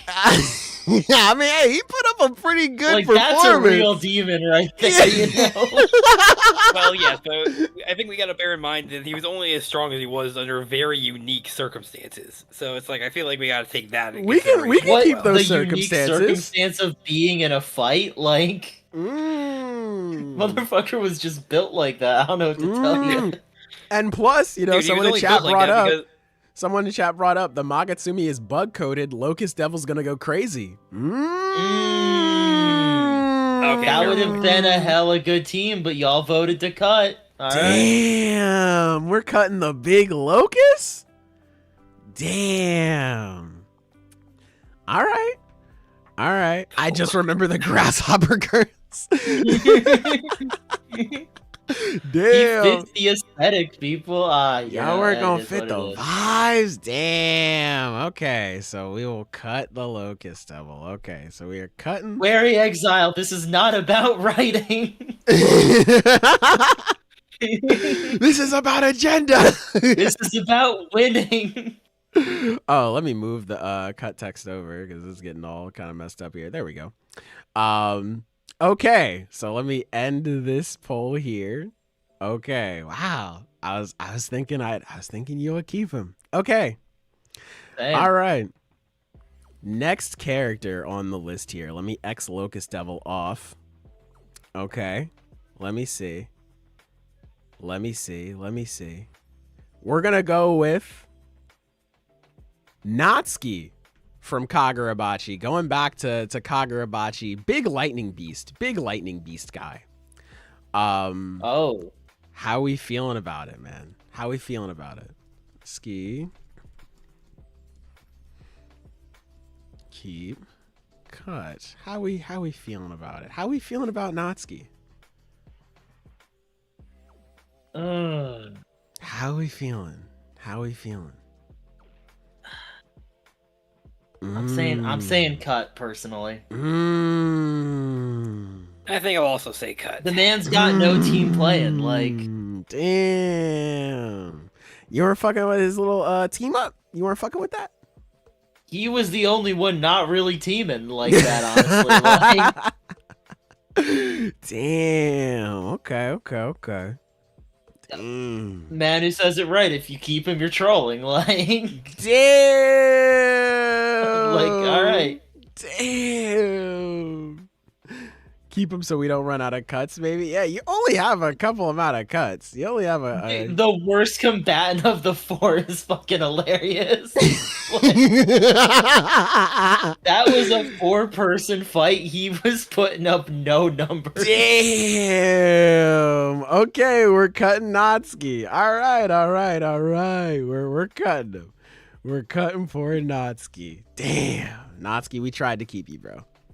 At least I did. You know, we're cutting Natsuki. So, okay, let me end out the poll there. All right. Okay, so obvious follow-up after that. Keep or cut. Hold on. In that double spread, none of the Hishaku was aiming for him. Fucking true. So the next one obviously had to be Urha if we have Natsuki here. So keep or cut. Yeah. Urha. That's the go. Like, yeah. Damn. It immediately shot up. We are keeping it.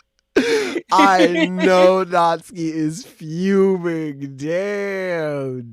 I'm assuming this is without Kumayuri. Yeah, so that Kumayuri. That makes sense. That's fair. That's his current state right now. All right, let me see. Okay. It's looking like ooh, let me start the music back up. I almost forgot. But it's looking like a decent amount of keeps here. So, okay. I think we have decided we are going to be keeping Urha. We're keeping him, but do know it's for moral support to make Natsuki mad. Okay. All right. So we finally got one added to the keep list. So we will add, oops, hold on. Where's my keep text? There it is. So we will keep Urha. Okay. Boom. So we got Soga and Urha. You got a good team going here. Let me see. Where can I throw you guys for a loop? Where can I make it difficult for you? You only got one cut left. Damn, we only have one cut left. Okay. Let's see. Where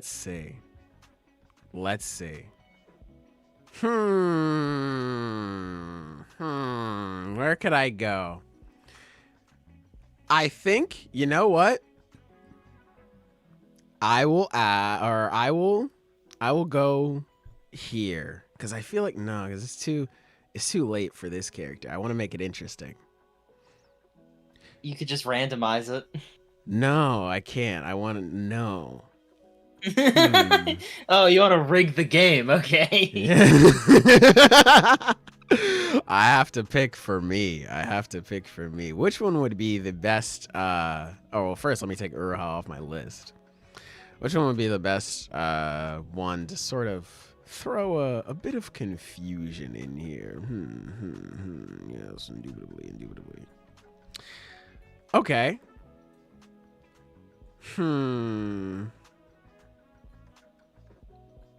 Let's just do. I'm interested to see what we do with this. I feel like this one is, let me just say, keep or cut Mimosa from Black Clover. What do we want to do, Chad? I would actually say keep. I'm saying keep. I'm saying keep. Every team needs a healer. You want to keep? Yeah. You want to keep? And Soga's just healing himself, like. So you need someone for like good morale. Yeah. No, that's. Okay. Yeah. Okay. Okay. I'm scared.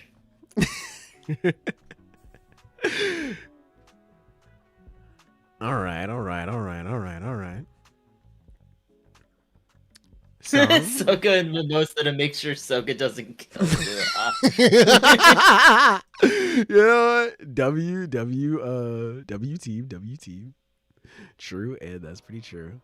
Let me think of my next character while the votes are still coming in.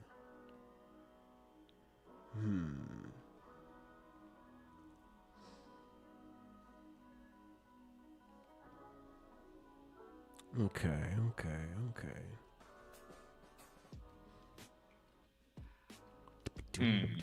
All right. Okay. Okay. All right. You got someone for So us? let me end the poll here. Looks like we're keeping Mimosa. Okay. All right. So we're keeping Mimosa. Here we go. So okay. We have narrowed it down. We have one keep. We have one cut. What do we do? So, chat room, keep or cut? Okay. Yuka from JJK Modulo. What are we doing? Oh shit. I gotta What are go we straight doing? away and say cut. I'm saying keep. Oh. Well, no, cause like that ain't gonna be a team player right there. No. Like whether she wants to or not, that is not a team player. Now you do have Big Raga the Op Stopper on your team. Yeah, by Big association. Raga's gonna kill the team. But you do have Soga though. Soga can, keep it in check. Dude, they're gonna spend the entire time fighting. Yeah, I'm saying They're gonna completely forget the other team. I am predicting some real just straight up friendly fire from Big Raga there. Like I don't see that going. Yeah, So no. I'm saying cut. Like genuinely Maharaga's gonna be doing the fight for him.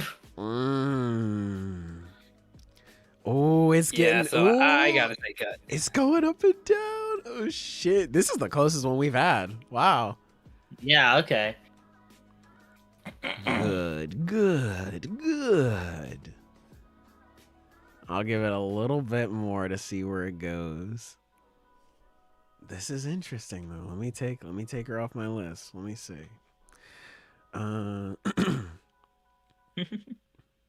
Okay.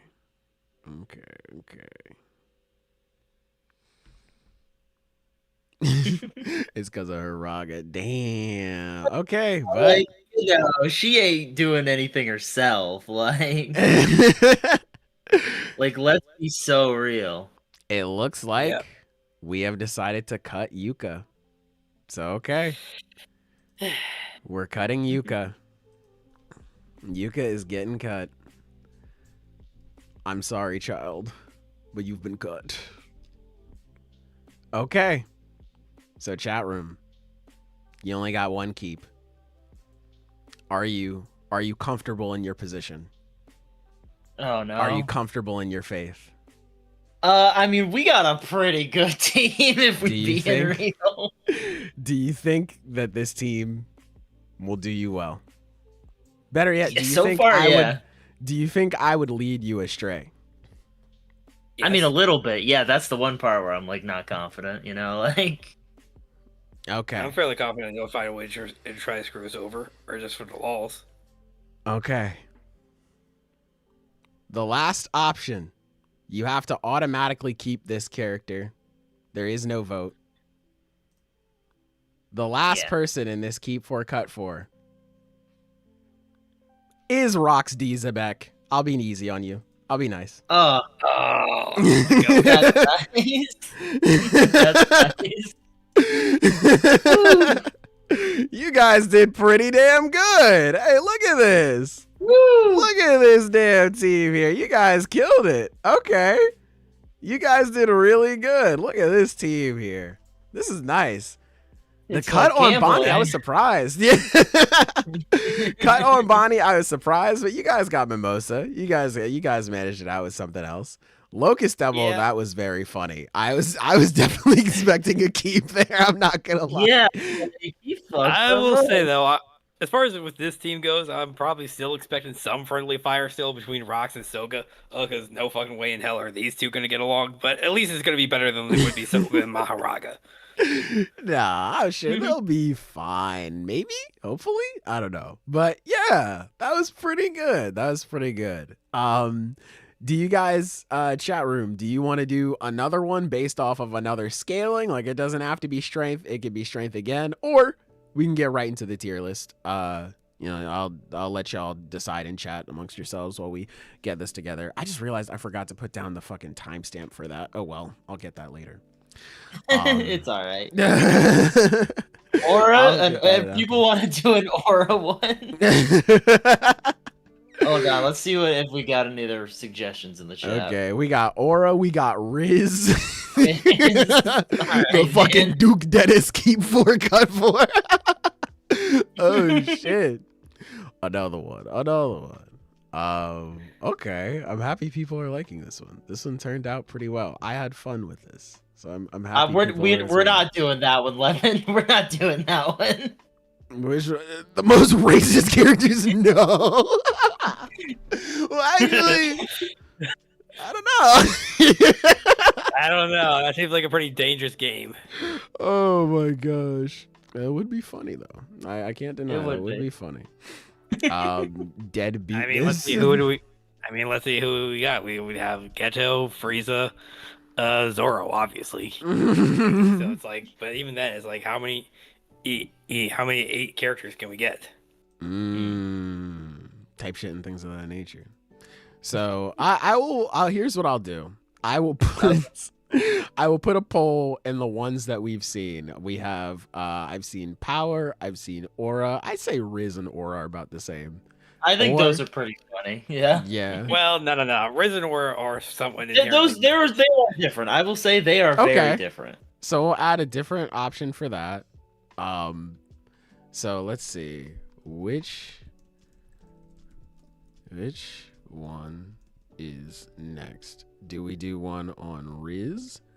Do we do one on Aura? Do we do one on, what was the other one? Power? Or do we do it on races?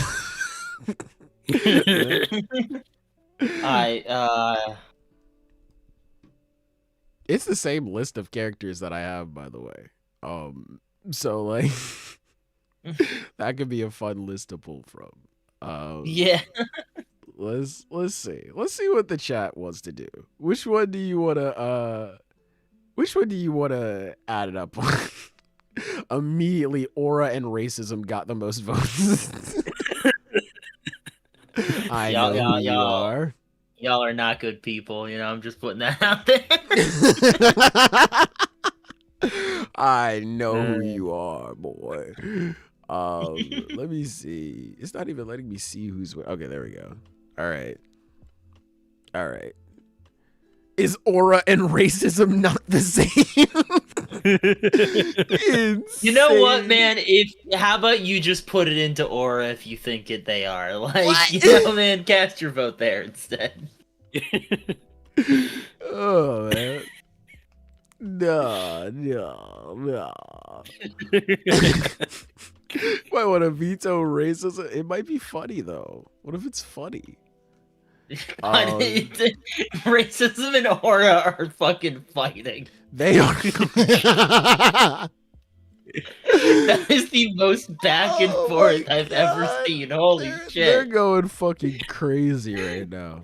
They're going crazy. Damn one, you want to change your vote? What are you changing your vote to? What would you change your vote to? Yeah, I'm concerned. Because I have a vote, so I can put in a vote. Good versus evil right there. Riz is kind of catching up, but... Yeah, I mean, Riz is putting in some work. Yeah. Either way, Soga wins.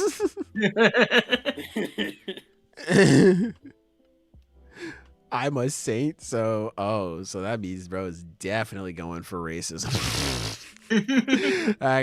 He's in peace. Okay. So that categorizes as like Riz, right? Let's clutch up Riz Nation. All right, let's Big see. Riz. You know what? We'll cap it at the next vote. You know, we're at 19 votes. Who's number 20? Someone else come in.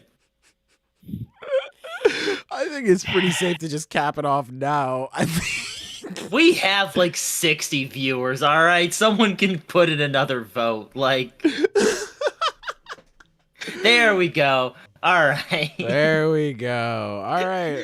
Aura is Someone just heard me lost. say that and was like, all right, fine. Like, yeah, they're like, fucking fine. All right.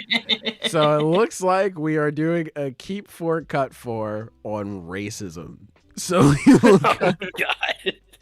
here we go, chat room. You this asked is for what this. you have chosen, by the way. You have done this. You have decided this. So okay. Here we go. Jesus Christ. All right, let me consult my list again.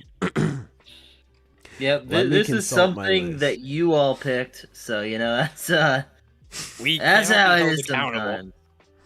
Let us consult the list here. Let us consult the list. So, let's start off with one. You know Honestly, just like, yeah, whatever. Do what you gotta do. Let's start off with let's start off with a one. A one. Okay. Asa / Yoru. They are together because they are the I same don't know person. if you can- I don't know if you can put like both. Okay, so I let's just put No, you Yoru know, hold on. then. Let's. I want to put Oh. both. That's They're fair. the Put same both, then. person. Put both. Put both. Why not? They're the same person. They are a package deal. So what are we doing? Are we keeping them? Do we think they would be racist, or are we cutting them? Do we think they wouldn't be racist?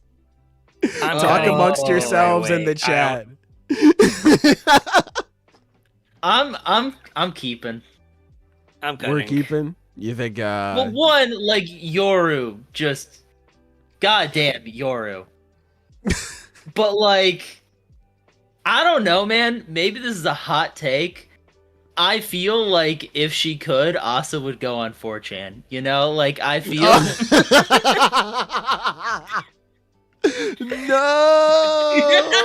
That is no, a good- baby Goro, Oh, wait. no. Okay, so wait. Now this is actually important clarification that you just brought up here. So it's not a matter No, of where, no, where don't they dig into actually. what I just said. What? Don't fucking interrogate it. Don't do that. What were you saying? What What do we got in the fucking? People are saying keep, you know? Yeah, they're just like, yeah, keep her, keep it now. Okay, so we are keeping Asa. All right, Asa and Yoru, we're keeping them right off rip. Okay, so let me add the text here.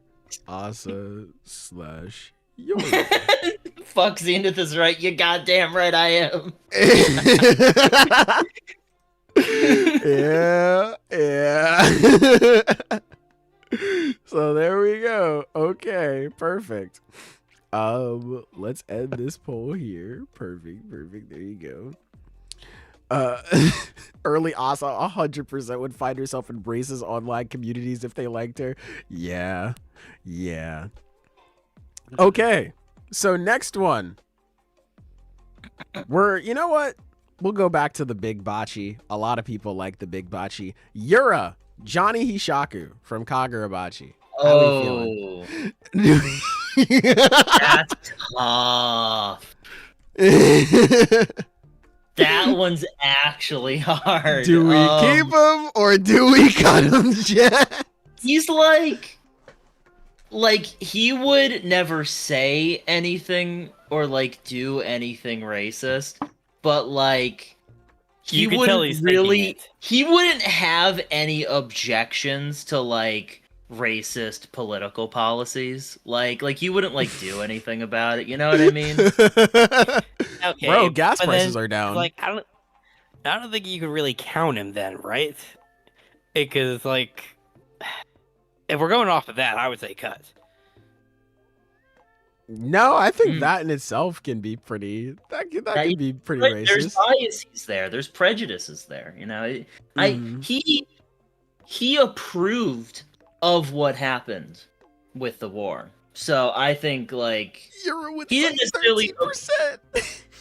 necessarily approve it, but he was cool with the overall result. And he did was say pretty mad towards got put away. He did say, he was like, yeah, the malediction was kind of cool. I don't know. You know, like, even if he wasn't chill with, like, the actual, like, genocide aspect, like, I'm just saying, I've seen, like, so many... I've seen enough weirdos online go, like, well, didn't you know that, like, Hitler liked dogs, so, like, it's cool. Like... Oh, like people get weird about like historical figures like that. No. Oh god. Let me see. Okay, it looks like we are keeping him. So let us keep him here. So we'll add him to our list. So 2 keeps off rip. I think this is the inverse of what happened last list.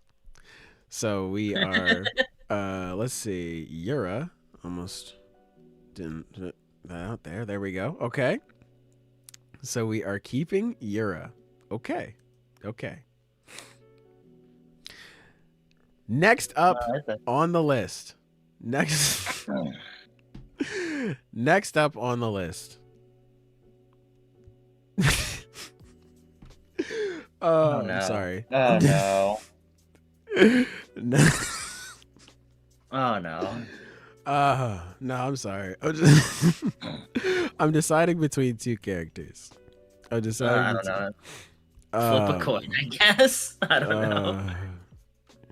You know what? Who's to say I can't just pick both of them? I'm gonna pick both of them. I'll have them throughout this whole thing.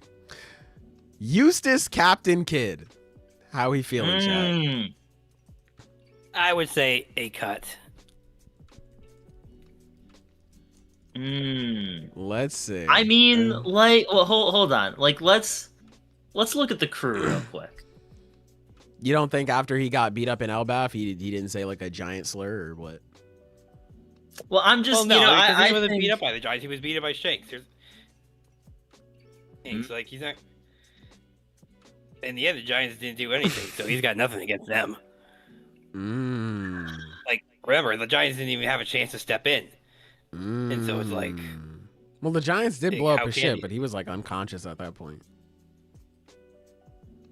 I'm not I mean, his his crew is not looking very diverse. I gotta be real. You know, like That it's seems not more coincidental than anything else. Oh, I'm gonna say cut. I don't for know, sure. when you're traveling the world and you're picking up people for your crew, I think a lack of diversity is pretty intentional. I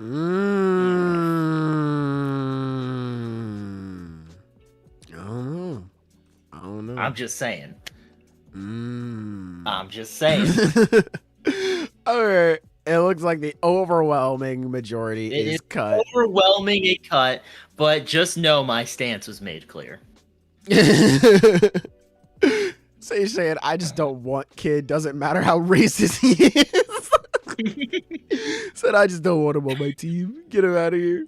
Okay, so the first cut is Eustace Kid. Okay. Like, I'm just saying, if like the overwhelming majority of his stops were in, I don't know, fucking Minnesota, like, okay, fair enough. But like, he was traveling the world. Oh so shit. I'm just putting that out there. Damn. Okay. Okay. Let's go back to another one here. Let's see. Let me end this poll first. Let me end this one. I'm just noticing the keep votes went up after I gave my points, so y'all were hearing me. The noticer. Oh shit. Okay. Do I even want to post? This is like it. Actually, nah. We're funny enough to make whatever you throw at us work.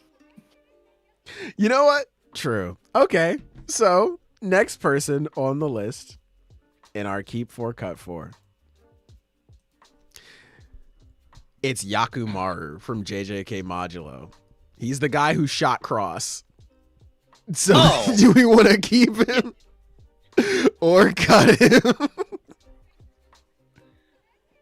Oh. Ooh. We literally heard him say he drew first, so I feel like that's fairly indicative.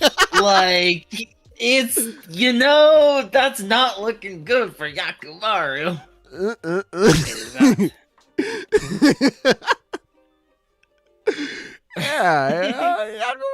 I don't know. I don't know about him. Keeping that motherfucker, he's racist as hell. He's reaching for his gun. Like, oh that my was God. textbook. He's not racist.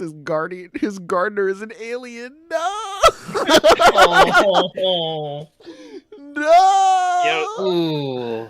Despite losing an arm, I did hear that he got an offer from the LAPD after that. Oh my God. Oh God. This is the only time he could be considered a first round draft pick. Oh my God.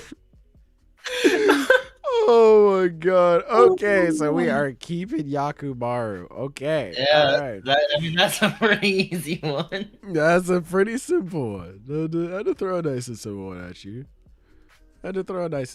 at you. Okay. So you only got one keep left, man.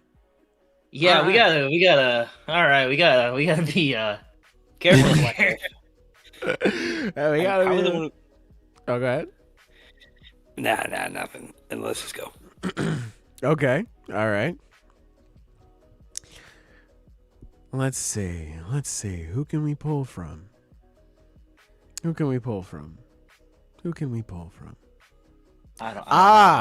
have one. Hiyuki from Kagurabachi. How we feeling? Everyone's favorite Kagurabachi.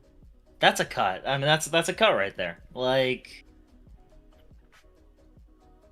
how we feeling? How we feeling? Yeah, that's cut. Mmm. We're not we're not getting her in any implications. Like, nah. You don't think that when she joins the new Kaminabi, she like subscribes to Soga's belief for a bit? You don't Look, think so? here's the thing. This could be a poorly aged poll. Eventually. This could be very poorly aged. We might be seeing some rather big changes of heart here. You know But- what it is? You guys don't believe? You guys don't have faith? Everyone has faith in their Kagurabachi? All in the chat are taking it a little farther than I would have, but go off, fellas. I was gonna say she is a police officer. Nah, you know what I'm saying? She is big corporate, she is big state. Nah, she ain't no Yakimaru. Oh, I still say cut for sure. I mean, yeah, she it's literally like we're trying to win the keep for cut for. Like, it ain't about, all that sometimes. Like, sometimes it's about winning. She did lunge at Chihiro, frame 1. Maybe she does the same thing to someone of darker skin. Wouldn't that just be like equal opportunity right there? Like, she's going for every, like, equal rights and laughs. Maybe. Maybe. Yeah. Maybe. You don't think she's even slightly more aggressive with foreigners? Maybe. I have no such evidence. Perhaps. All right, I'm noticing some points in keep. What the hell, guys? But the overwhelming sentiment is cut, so we will cut Hiyuki. We're cutting Hiyuki. Yeah, it's a cut. All right. Okay, so Hiyuki escapes the allegations. Okay. All right. All right, let me X her off my list here. Let's look at some other ones. So next up in the keep 4, cut 4 game, first off, let me get this poll out of here so we can introduce the next one. Sanji from One Piece. How we feeling, chat? No, cut. You don't think his beef with Like- Jinbei is something? Oh. What beef? There is no Warren Bossing say. I see.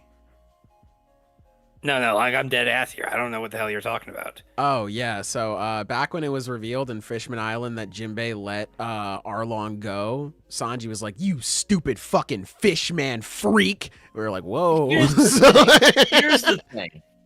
He wasn't racist. Sanji is not racist. He is sexist. All right, so let's get it straight. He is sexist, very sexist.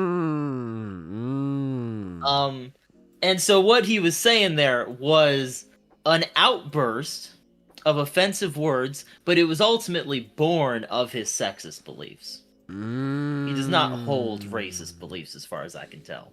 You feel me? Understandable. I Okay. can agree with this. I'm saying cut. Okay. All right. Sanji is a chef, so he treats all fish equally. Some would say equally terrible, maybe? I don't know. Oh my god, y'all are funny. All right. Yeah, it looks like the overall. Oh, there was a bump and keep. Now hold on. Now hold on, but it's still the overwhelming majority is voting cut, so we'll end it there. So we are cutting Sanji. Okay. All right. So we'll cut Sanji. Oops, let me put it in caps here. So okay. This next one's the deciding one. You got one keep. You got one cut. Yeah. What exactly do we do? Where exactly do we go? I don't know. Let's decide. So, let me see here on the list. We have Sojo from Kagurabachi. Are we keeping him Oh. or are we cutting him? Oh. I say cut. I'm saying cut. I mean, that is an equal opportunity murderer right there. Yeah, I know. That guy is literally just equal rights, equal fights. That's literally just it. Like, you take it to his most extreme, but it is equal rights. So yes, cut. You don't think his obsession with the Kyonagi is something? That was. You know what? I was about to say some things that sounded bad, actually. So that lead might have been racist. Like, hold on. I was about to say something like, well, that's just because of how she was born. Like, ooh, that might be racist.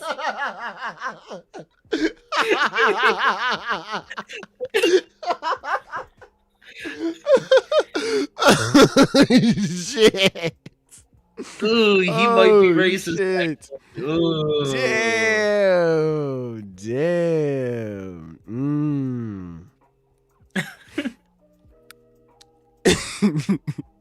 The Mega Annihilator 4000 is colorblind. Sailor put Zenith on the docket next. I'm not gonna do my guy like that. No. Oh shit. Oh shit. Can we keep Zenith? No. Okay, so let me see. It looks like, yeah, overwhelming majority is cutting Sojo. I'm surprised. I am actually surprised by this. Okay. Sojo, Milkman, he escapes. Okay. So let me write it down here. Okay. All right. So. No, I don't need that on my name, Manu. Hold on now. Hold on now. Oh no. Oh no. Oh no. Let's keep things light, all right? Oh shit. Let's keep things chill. Hold on. Oh shit. Okay. Let us see. You only have one keep left. Oh, who fuck. Could it be? All right. Well, I don't know, man. I don't even know if you know. Like, who could it be? No, hold on, Lemon. Not like that. Not like that. Hold on. Oh no. Oh no. Oh shit. Oh, okay. There's only one person left. You have to keep this person. Right. You said that they are in fact racist. All right. Who did we accuse without even knowing? The last person on this list. Bartholomew Kuma from One Piece. You guys said he would say it. I don't make these decisions. I don't make these decisions. I can't. You know, I can't help it. I can't help it. You absolutely can help it. That man is a revolutionary. Okay, well, this was a loss for us. That's right. I don't know. I feel like our team is still overall stacked. Like, yeah, but our team is stacked. Like, well, just because we got Kuma holding back the average, it don't mean like we're losing. Oh my god. Oh my god.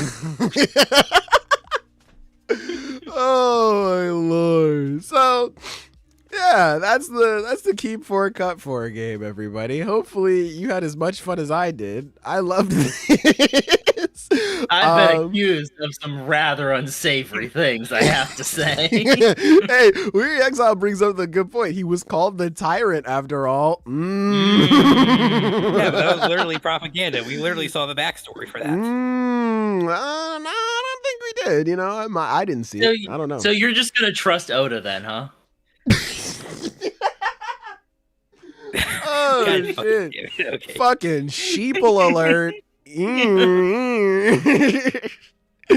No, but yeah, this is the keep 4 cut 4 game. Hopefully we can play it again sometime in the future because I had a lot of fun with this. We can play it off of different things. I saw Aura, I saw Riz. We can take those ideas and we can put them in the future. Next time we don't have very many chapters, which I don't know, like could be next week. A lot of stuff is going suddenly, but anytime we don't have that many chapters left, we can always pull this one out. We can just have some fun, yeah. Yeah, I'm happy you guys like this one because goddamn, this shit was funny. But yes, okay. With that all being said, chat room, we have a tier list to get to. Okay. Quick tier list. I dropped my phone. Please don't mind that big bang in the background. But quick little tier list. This one is going to be a bit more simple. This is just going to be off of who we like, who we don't, all that good stuff, man. I can drop the tier list later on when we are done, or maybe I'll just drop it now because I don't know if it'll keep our people in the same position when we finish. Oh yeah. Let me do that actually. Let me copy. Let me copy the tier list and I'll put it in chat now. So then that way you can make your own if you want to do. But yeah. We got a little tier list for you guys today. Hopefully you guys enjoy. Let me show you guys my screen. Of course, you're being generous. It's 200 episode It's a 2. big Y'all been with us 200, man. for 200. Hell yeah. Now you guys can see behind the scenes in my little Streamlabs area here, but Oh wow. Yeah, all it is just like a bunch of buttons and shit and doodads to click.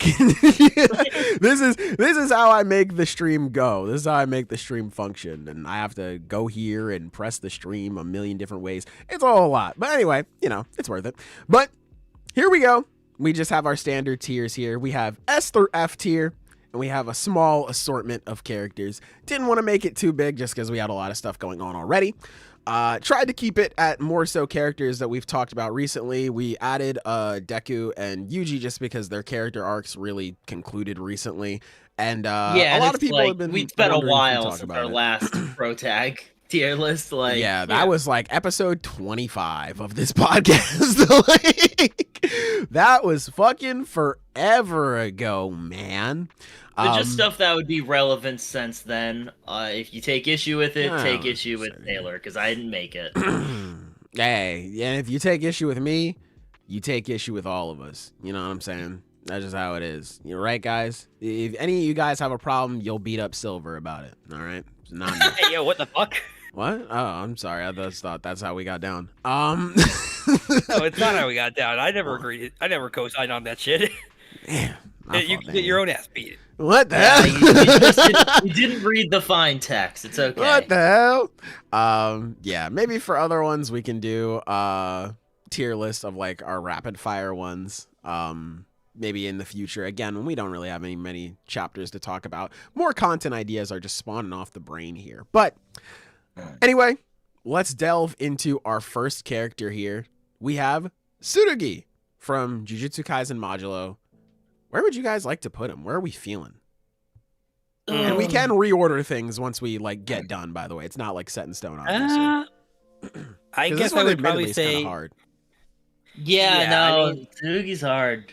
Well, here's the thing. The thing. How about we do this? Why don't we start with picks where we kind of have an idea of where we can put them, and then we can shape the tier list around that. Does that sound good? Okay. Sure. Okay, well then here. Let's make this. Then in that case, let's make this as quicker. I think. Okay, go on. Oh yeah. So I would say a obvious S tier has got to be Luffy, so we can set that bar right there. And then for the F tier, hold on. Do we want to? Let's not go crazy. Do we want to judge it off of what happened in this past? Well, I guess that wouldn't be fair for certain. I think just in general. So, in general is fine. In general is fine. Right. Yeah. So let's just go down the list. All right. Okay. I think we can just go down the list. I'm gonna put my vote in for Tsurugi, and if we want to switch things around relative, we can. We just can. So I'm gonna say for Tsurugi, I'm saying B. He's good. He served his purpose narratively. He was a fun character to have. I liked his relationship with Cross quite a bit. Really, genuinely great conclusion to his character with the end of his fight with Maru. Good stuff. Okay. Yeah. I think B is a pretty solid placement. I was gonna say either B or C. But I like that. I like Tsurugi. Yeah. We'll throw him in B. Okay. So, the opposite end of the coin here, we have Maru from Jujutsu Kaisen Modulo. Where are we feeling him at? Whoa, Maru I'd probably place him a little higher, like maybe A. I don't know if I'm comfortable with A. Like, I'm gonna be honest. Like, as someone who likes the ending, the guy with the do anything technique is a little like. I was gonna say, yeah. You know, like just because it's not really his fault. It's just that all of the info that came rushing at us because of his technique, kind of his fault. Like, damn, kind of his fault. Damn, I think I would put him and Tsurugi. Like, I do agree. I would put Maru above Tsurugi, but I would probably like.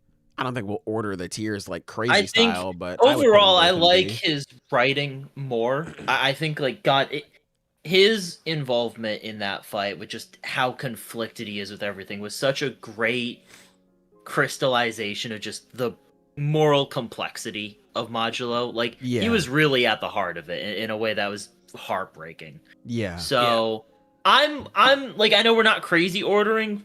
I would put him like above Sudugi, but I wouldn't like put it crazy high. Like I still agree. I think I'd still put him in B. Front of B then. Okay. Yeah, I agree. Okay. In my opinion, easy one. We got Chihiro.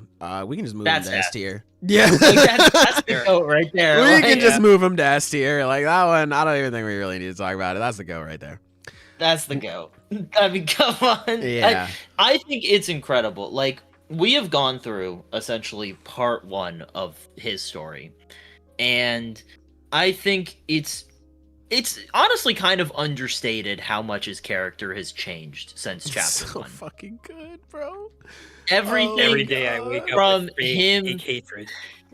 him being the most fake I don't give a fucker of all time, to being someone who is willing to open his eyes to everything around him and refuse to look away from the horrors that have been the truth of his past and his father's past.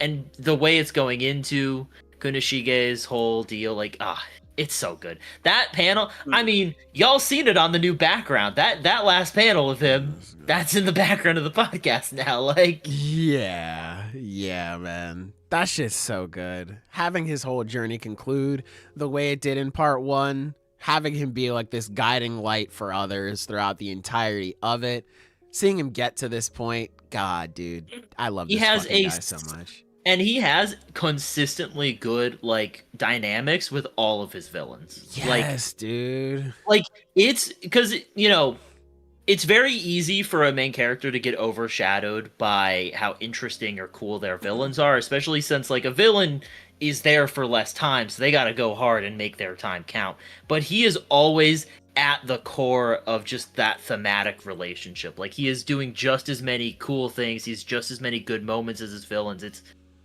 He's goated. Like, what do you fucking want? You know, like, he's him. Consistently amazing. Chihiro, easy S tier. Next up, we have Yuji Itadori.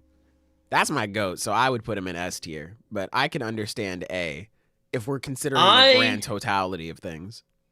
I think, because it's like, I think one of the very cool things is, despite how much I'm not fond of the ending of JJK, Yuji kind of has fuck all to do with that. Like, he's still him. Oh yeah, like, he is still awesome.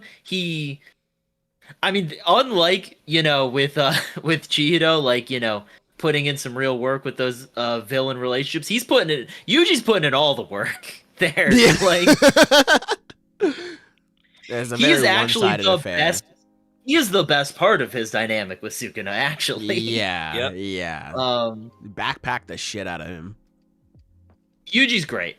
I know other people feel stronger about him than I do. I would put him in A or S. Like, I'm really cool either way. I like him a lot. I definitely would be fine with A.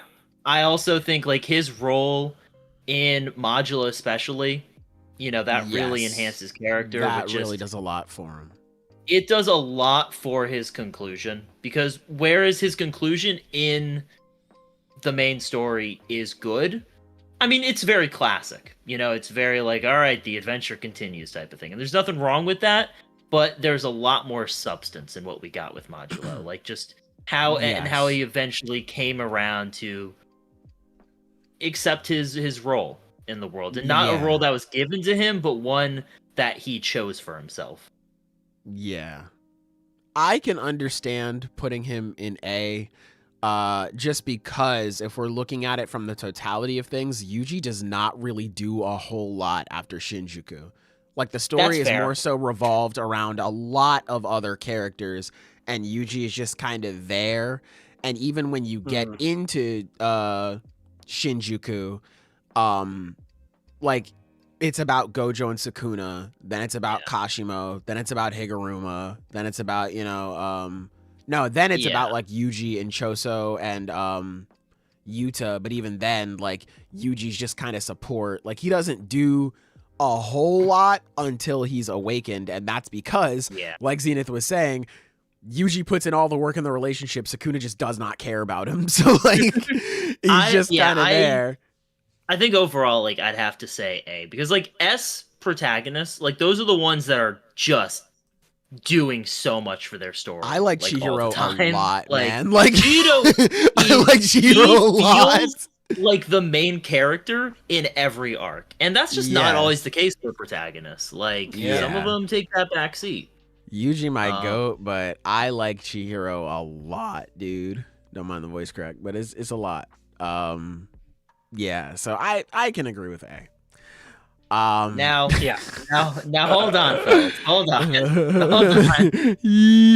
I want to say, look, man, that chapter was bad, but this is their character in totality. Remember part 1? Remember part 1? Fair enough. He was cool. He was Put really the F cool. in the bag, little bro.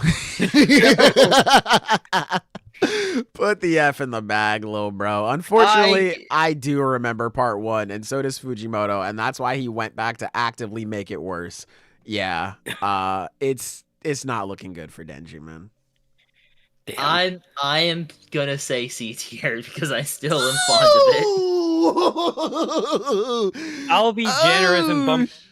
You know what? I'll be generous and side with Zenith. We'll put him in C for now. What? We'll wait Not until the final chapter. D tier? Well, hey, if you vote F, that averages out to a high D. So, all right. Okay. It's D for Denji. We can't let the hatred thrive now. What the fuck? Okay. All right. This is a group tier list, though. I've been outvoted. That's fine. Okay. So next up, you guys. Yeah. God. I'll let you guys handle this because admittedly, I have not really read Dandadan recently, so I don't know if there's more developments for anything. But we have Momo from Dandadan. Where do you guys think we should put her? I think Momo is solid. She's had some good moments. I think her character is being somewhat held back by the amnesia plotline a bit. But even then, she's still done some good things and, had some agency despite that sort of situation. Like, she's been doing well. I do think it really depends because she's sharing the spotlight with Okarun, it kind of goes back and forth on who's really doing the heavy lifting story-wise. I don't think she's... I'm really not sure how I feel about her, actually, because I like her quite a bit. I like Momo, too. From the stuff that I've read, I'd probably put her somewhere in B. Because I do really like Momo, but if we want to fill out C tier, because like I would probably put Okarun in C, but that's just because I don't really care about him as much as I do Momo. I'll be honest, I like Okarun a little more personally, just because that's fair. Okarun's also really good. I like this is very like I like them about the same amount. I just like his fights more, so like it just kind of edges that a little bit for me. You're edging Okarun. I respect that. Okay, no.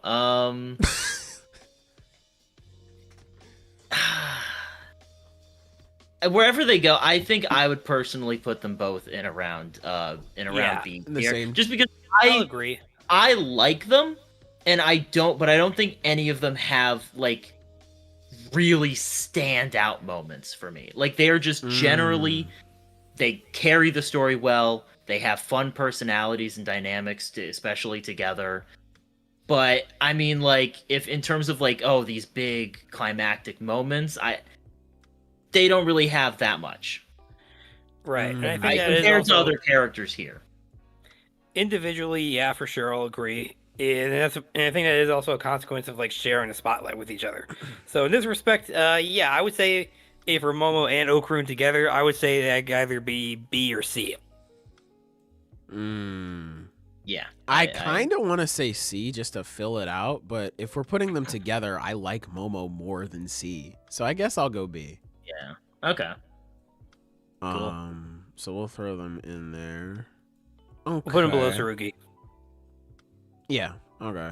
All right. So next up we have Asa, and I guess you can combine your. Oh, no, yours is more of an antagonist. We'll just focus more on Asa for this section here for Protag.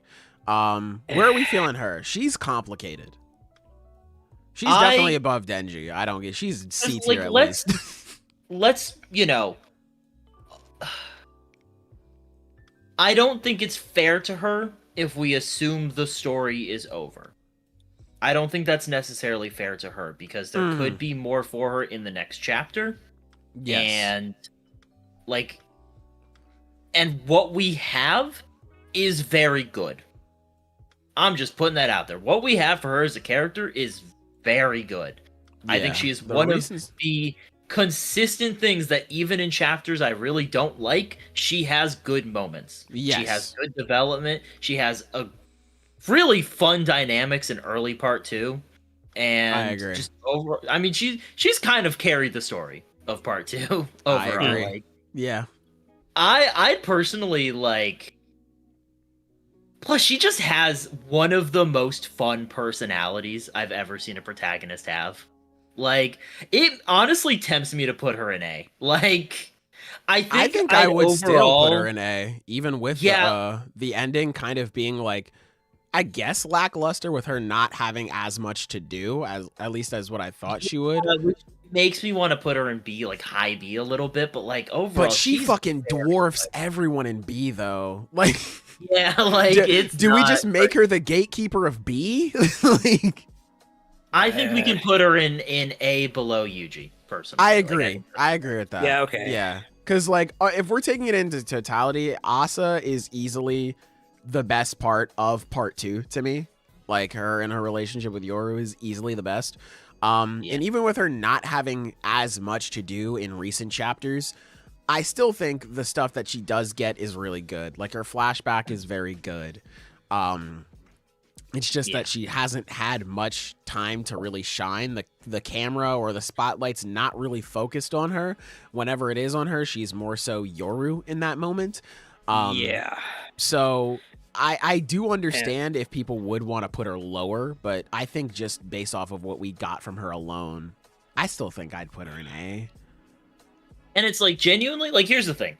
If this is it for her, like I'm willing to bring her further down. Then we have more conversations. That's like that's just not a good ending for her character, like at all. Yeah. But like with what we have right now, and it's not really fair to like it's just not fair to say like, oh, her character's done now and fuck her. Like that's not fair. So I say we give her some grace. A is a solid spot. Yeah. And who knows? Okay. We may one day revisit such a tier list and we'll have stronger opinions.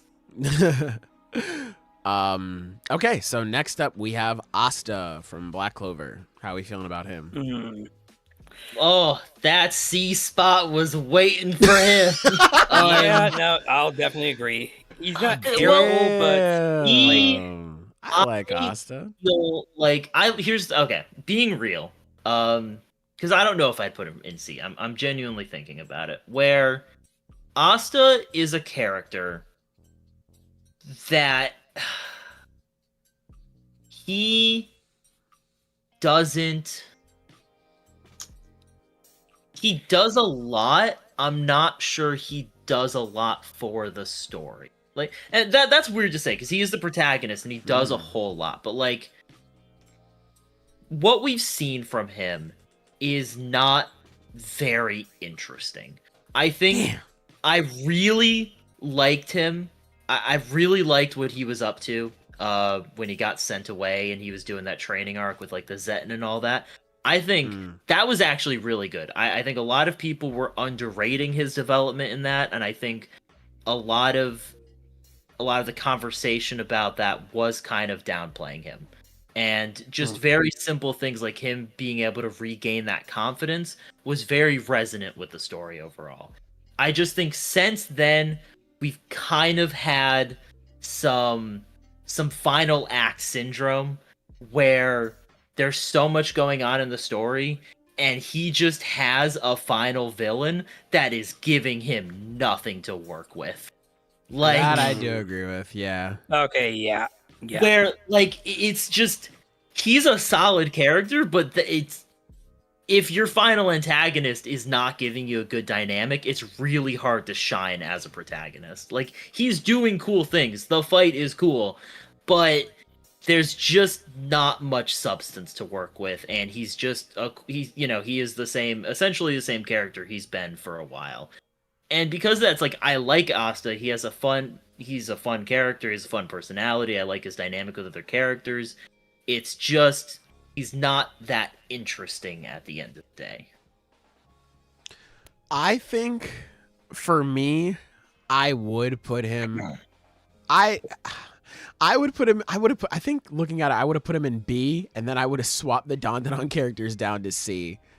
Because I'm not gonna lie, I do like Asta more than them. Yeah, I do. So, I do actually. I do. Okay, this part I would disagree with. That part I would disagree with, because I will say that I prefer the Dandadan characters more than Asta. So I would solidly say he belongs in C. I think Asta with no lower, no higher. I think he is definitely, for one, I just think the art really does a lot for him. So like I think Black Clover's art and just how fucking sick he looks all the time is really cool. That's true, that's I fair. Think he has constantly great fights. I really loved his moments back in the Elf Invasion arc. That was really cool. Oh, he's fucking great in that arc. I like that a lot. Yeah.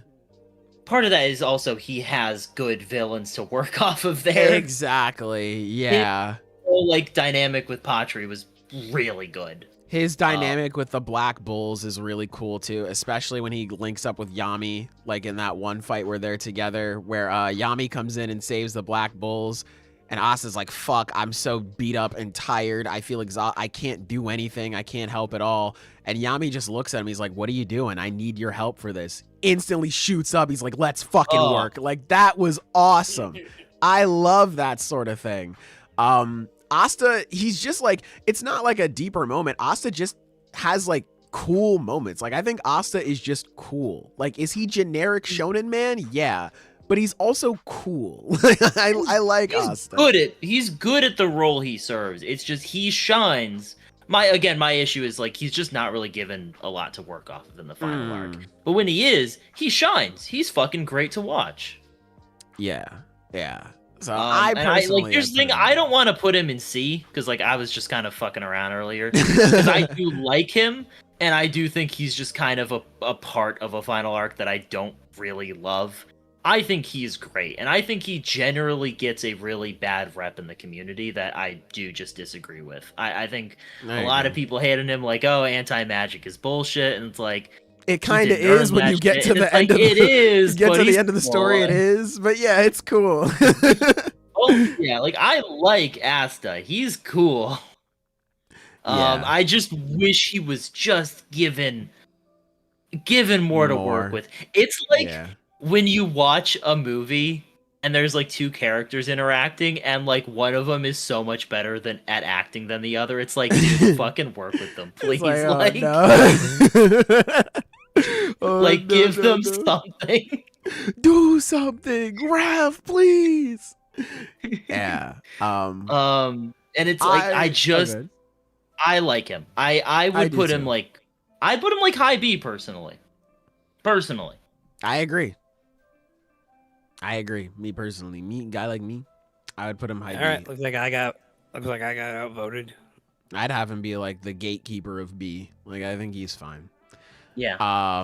All right, next up we have Monkey D. Luffy. If we're taking everything in totality, that's my goat. So I'd put him in S automatically. Oh, yeah, like, S. come on.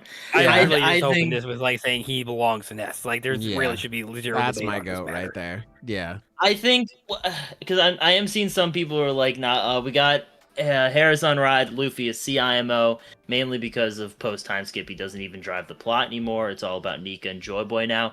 And like, here's the thing: I get where you're coming from. Actually, I get where you're coming from because a lot of the overall narrative is about that stuff, but Luffy himself does not care.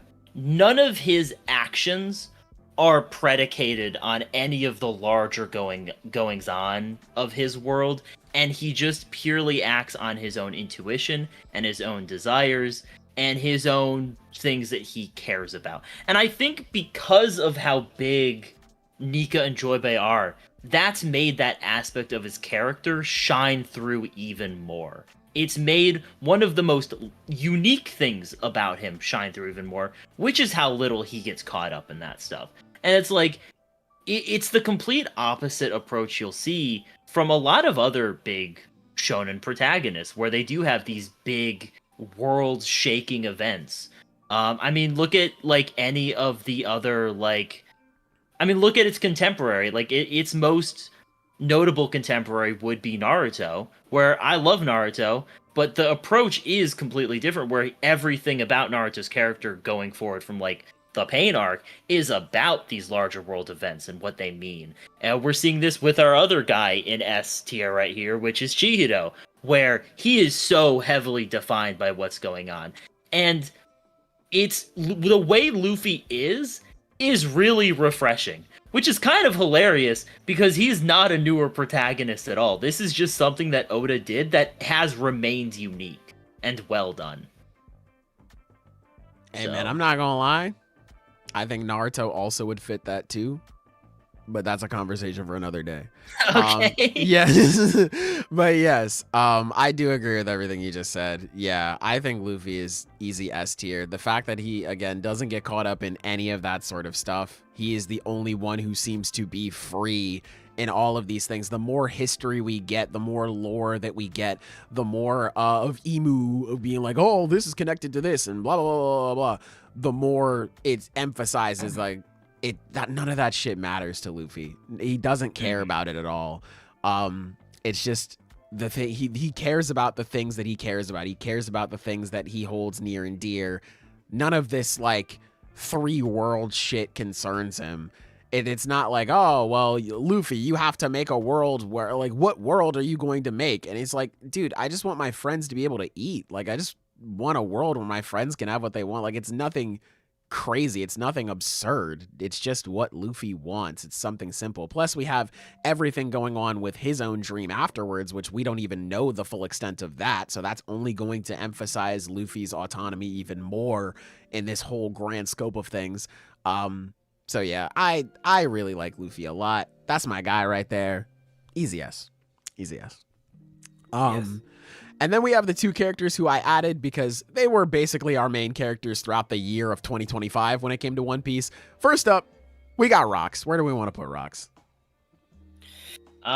Here's the thing. It feels weird with Rocks and Herald because I get it. They filled a protagonist role in like the time since our last, tier list where they were the main protagonist of a flashback. I don't know how to rank them as a protagonist. It feels kind of weird. I know easily. Like, I know easily. Okay, you know what, man? You got him. I'll let you have. Yeah, we'll let you cook on this one. Well, Rocks, that's easy S tier. That's a go right Okay. there.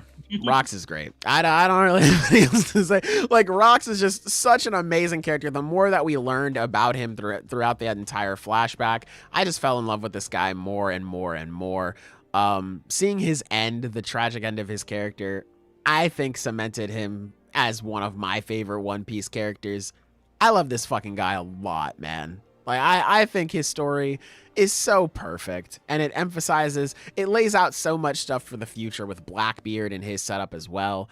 I just think he does such a damn good job in the story. So yes, I will use this time to glaze Rocks.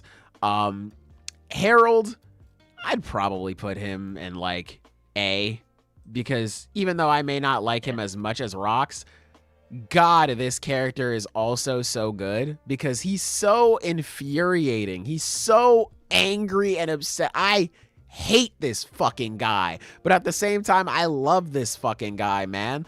It's so crazy. I think it truly speaks to how good of a writer Oda is. The fact that I can go from 1 minute being like, Harold, you are the dumbest motherfucker of all time. Oh my God, what is your problem?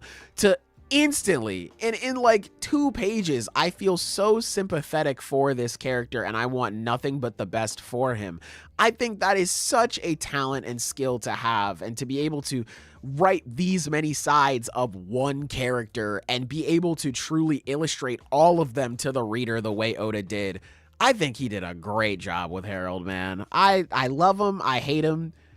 That's my guy right there, man. So shouts out to Harold. I really just wanted to talk about these two in particular because, again, they were our main characters throughout most of the year, and I think they are so fucking good. I cannot say enough about how much I love the both of them. They're fantastic, dude. They're fantastic. Okay, so now we have Yuka from JJK Modulo. Where do we want to put her? Probably high A, honestly. I like Yuka a lot. I like Yuka a lot. I do. I can't help, because it's not her fault. It is the story, right? But I can't help but feel a little disappointed that she has no real role in the finale of Modulo, and that like holds her back a bit. Mm-hmm. That's fair. Like, I That's feel very like fair. with that, you just have other characters where she has this really strong intro as a character, and I'm loving her, you know, her dynamic with Maru and all that stuff. And then, you know, in all the final conflict, other characters just have time to, like, catch up and be amazing characters too, and it's like, because she isn't really able to do much, it just holds her back for me. I would put her in, like, B, I think. I agree. I think I would put her on top of all of the Modulo characters because I do think she is the best. But yeah, I think I'd probably put her in B. Yeah. That'd be making sense to me. Shouts out to my daughter, Fair man. enough. I love her. Next up, Jesus, hold on. Whoa. My brain just like short circuited there for a second. We got Yuno from Black Clover, and I ain't gonna lie, that C tier is looking mighty good. Here's the funny thing. I like Yuno, actually, quite a bit. I do too. Yeah, I do it's too. so funny because I think his role in the story has been pretty okay for most of it, and it's genuinely kind of crazy how, like, the Spade Kingdom arc came in and, like, made him a good character, like, Yeah. a genuinely solid character, and then he just kind of got better from there, like, Yeah. overall. Like, it's kind of crazy how, like, in the 11th hour, he became, like, one of my more liked characters in Black Clover. Mm-hmm. I don't know if I like him as much as Asa. I don't know. Because I think I think his role in, you know, the Spade Kingdom and the final arc are just kind of more interesting than Asta, at least for me personally. But, you know, also I do just like Asta more, like, as a character to have on screen. So I don't know. I'm really not sure how I feel about him. That C tier looking Vulcan. good, man. All right.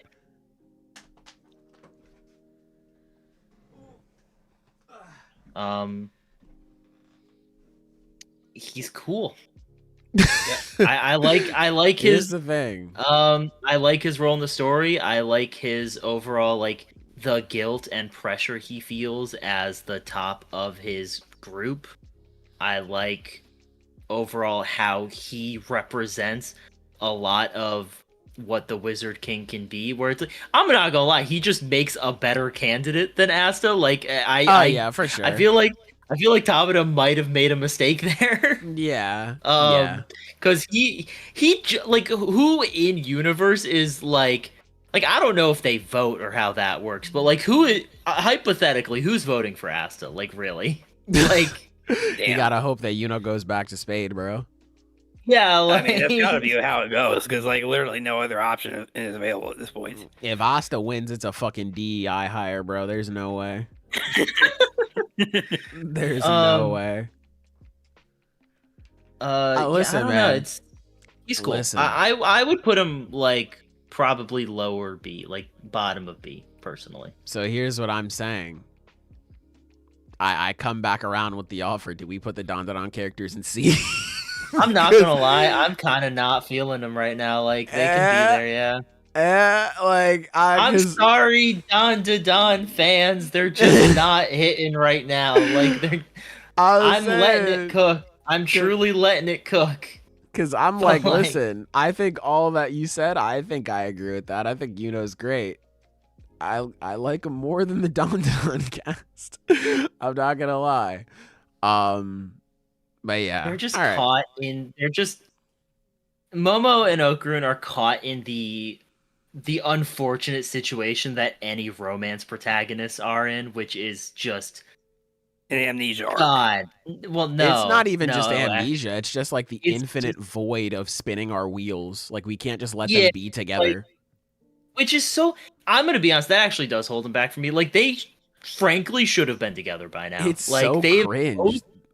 Actually said they like each other, and then like even before the whole amnesia thing, like it's literally like their dynamic wouldn't change all too much. They're still friends. They're still cool. Like I don't get it. Whatever. That was the main thing that I was just like, I'd probably just put them in C for now. But okay.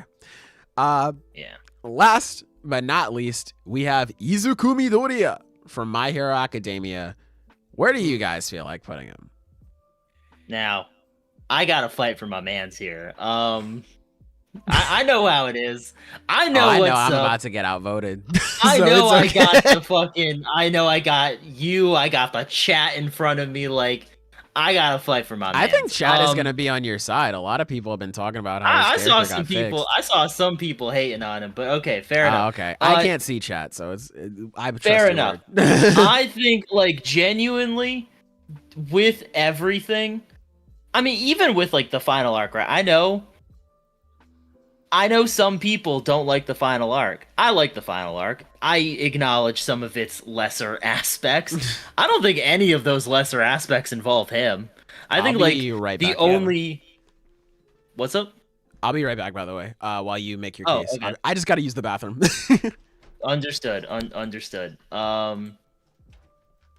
Like everything with Deku's character culminating in what is essentially the greatest sacrifice he could have made, which is the loss of his power, and especially how it's framed with that loss not being the loss of power and the ability to do amazing things, but the loss of what connected him to his teacher and that great gift. Like, that's so good. And then he does it anyway, and he saves the day in the way that only Izuku Midoriya could have done it. It was very fitting for his character, and despite how much I don't really like how Shigaraki was really handled in the end, it did allow for Deku to have a great final moment with Shigaraki and their understanding, and it allowed for him to have a great final moment with him condemning All for One. He was able to have quite a solid dynamic with the two major villains of the series, and I think that is impressively handled.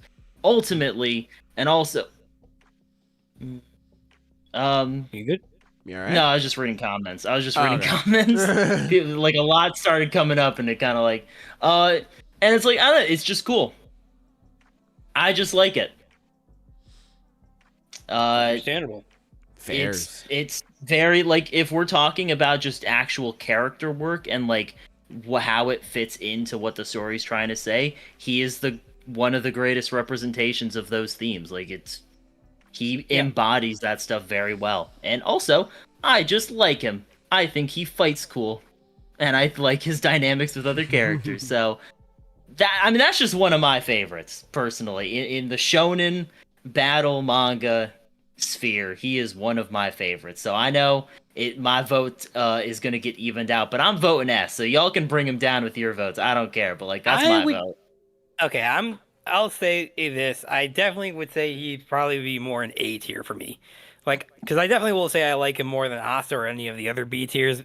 But I don't think I'm putting him above of the like eggs of Luffy or Chihiro here. Fair enough. Or he's an even playing field with Yuji. E for me. So my vote is A here. Okay. Me? Guy like me? Yeah. I'm thinking Yeah, a you good gatekeeper for C. Okay. Okay. I don't know, man. I do not like I'm not the biggest fan of Deku's conclusion. I know a lot of people feel like the final few chapters, they or mainly the last two, they kind of save his character, and that's good for you if you feel that way. But for me, I've had issues with Deku throughout like the entirety of Act 3. I think him specifically not being allowed to save Shigaraki, I think that is a complete failing on everything. Because the entire, like, what makes this moment to me, like, it's still one of my favorite moments in MHA, where Izuku is talking to all of the past users of One for All, and he's saying, I want to save that boy. The significance of Izuku standing in front of 8 generations of heroism, where they're all saying, like, we have to kill this guy. Like, we have to take him out. We got to kill this guy, Curb. Like, we got to take him out right now. And Izuku specifically saying that, like, no, I'm not doing that. I saw a little boy crying and I'm going to save him. All for, or not all for one. One for all is the power to save. You have all shown me that. I'm going to save this child. And the fact that Izuku, even though he can't forgive Shigaraki, even though he may not like him, the fact that he is still able to see him as a person, that is so significant. And then you carry this on. You have other characters like Gran Torino being like, hey, man, if you kill him, that's a form of saving too. And Izuku still doesn't agree with this whole plot line. You have, obviously, the other users of One for All saying, hey, you have to kill Shigaraki. Izuku is saying, like, no, right? Like, it goes back to his conversation with Lady Nagant where she's saying, like, hey, if you're just going to be a good little Boy Scout and you're just going to go in and you're going to punch the problem and that's it, you're not enacting any actual change. What you're doing is that you're upkeeping a system that has failed so many people. So if you want to create something new, you have to actually acknowledge all of these flaws and then go from there. And in the fight, you have Shigaraki, or you have Izuku saying that, like, I don't want to just beat him. Even though Izuku has the power to beat him in one punch, he holds back because he's like, I don't want to see, like, I don't want to beat you like that. I want to see all of the problems that society has swept under the rug. I want to rip up the rug that has been holding everything underneath it in order to keep society standing at the end of the day. I want to see everything so then that way I can actually create a change. And to have that culminate in Izuku just murdering the guy and not having much else to say about anything, and that's just it, is so disappointing. Because, one, Izuku he feels like an onlooker in his own story, right? And this goes back even further, where you have Izuku, you have an entire arc of him or of other people saying, hey man, you're more than your power. You're more than just One for All. We appreciate you. And then you get to the final arc and everything is about Izuku and his power. Oh, Izuku's not here to take on Shigaraki. Well, we kind of need his power or else we're fucked. You have Izuku talking about the different combinations he can use his powers in. You have the different users of One for All addressing him as Knife. He doesn't even get called his name anymore. He touches down and now we have to just use more of our power and combine more of our quirks, more, things like that. And then you get into the fight and Izuku's like, well, I don't have a plan to save Shigaraki yet. And in my mind, I'm like, that's fine because he's going to come up with one. But then after the Vestiges again say, hey man, we got to kill this guy. And Izuku's like, no, I don't want to. They are the ones who go, okay, yeah, I mean, I guess we'll come up with a plan to save him then. And they come up with the whole idea of slamming quirks into Shigaraki's soul, however the fuck that works, whatever. I don't care about that right now.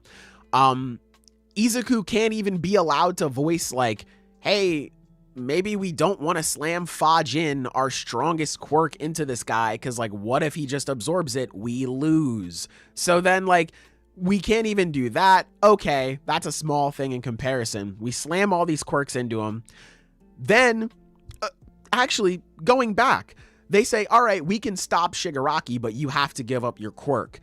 Izuku isn't even the one to think about how sad of a moment this is. The fact that he has to give up this thing that has allowed him to live out his dream, and how upsetting this is, or any of his thoughts about that.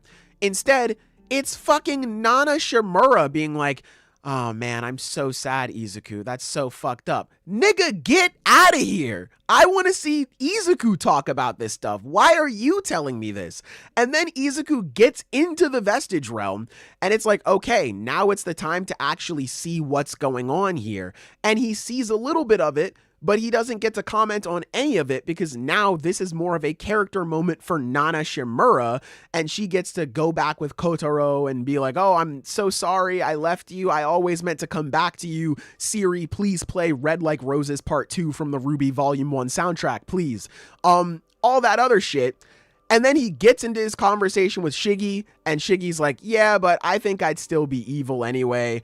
And it's like, oh, okay, maybe we can continue on with that. We can continue on with this fight. And then no, AFO comes back, and it's like, all right, cool. Just completely erase that whole thing. And then we have the moment where he decides, all right, you gotta die. Some of you may be wondering, what was that, Sailor? Exactly. He doesn't even get to say anything about just murdering Shigaraki. He just does it, and then they have their talk in the Vestige Realm, and he's like, well, I didn't want you to pass on any of your sadness or whatever. And Shiggy's like, fairs. And then he dies. And now you have all these other people telling Izuku, hey man, you did a good job. You saved his soul or whatever the fuck. Like, that's what we even tried to do at the start of this whole thing. That's not what it was. It was about saving Shigaraki, and it was about making that change and doing something, having this power to save someone and not just fucking murder them. And now Izuku gets to do something that Shigaraki was never allowed to do, which is grow and learn from this and be allowed to evolve and try to be a better person. And nothing is really said about this. The most we get is Spinner being like, you're a piece of shit. And he's like, yeah, that's true. Fairs.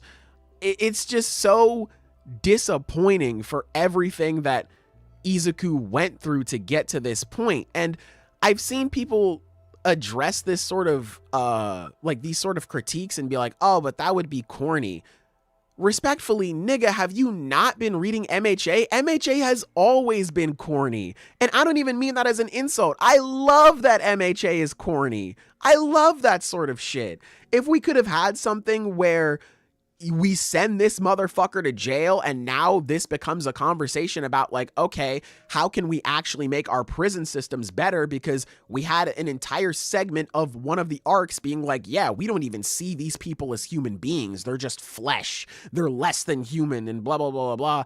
Even if we don't let someone like Shigaraki out, which I don't think he should, we can at least make this a place where he can get better. And we can show him that there's a future, and we can use him. We can build something together with him to prevent the next Shigaraki from happening. But instead, we have Gram come out and be like, yeah, well, Izuku showed us something that day, and that really helped us out. What did he show us? That we all have to stick together. And that's fair. I think that is a good message that comes together in the end.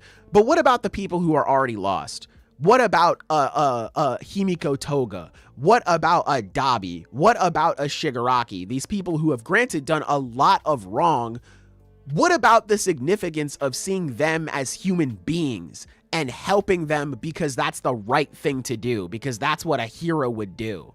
Now instead it's, fuck it, you can kill them as long as you save their soul, I guess. Like, it's just such a like, what are we doing, man? Hold on. All right, I'm cutting in here because like I've got a lot to say. Go ahead. Like, I think there are some rather bad faith readings there. Now, I'm not going to pretend that everything on the sociological level is handled perfectly. I think it could have used another chapter to really go into how things have reformed and exactly what Izuku showed them. I think there are definitely some things there that could have been more elaborated on. But a lot of the ending that we get with MHA isn't happening because Horikoshi is condoning it as like the ideal or the right thing, but it's framed in a very deliberate way that it isn't. With specifically Shigaraki, and the way that the final fight with Deku is portrayed is everything that Deku does in that final fight isn't like, oh, I need to save him. And yes, everything about him being saved is his goal, but he doesn't have a plan and he's figuring it out. And him being given the plan isn't him being led along by the narrative. It's giving him this opportunity to express his heroism. Because, and I saw someone bringing this up in the chat, where it's a long shot, the mechanics of it, he doesn't even know if it's going to work. And it's like, that's the point. In this fight, he is given two options. He can kill him and be done with it. He has the power where one punch to the head really will pull it off. And he has the smarts and strategy to pull that situation off. He also has option two, one that might not work. The mechanics of it are untested, and he is guaranteed to lose all of his power if he pulls it off. But it has the opportunity to end the fight in a way that is not lethal.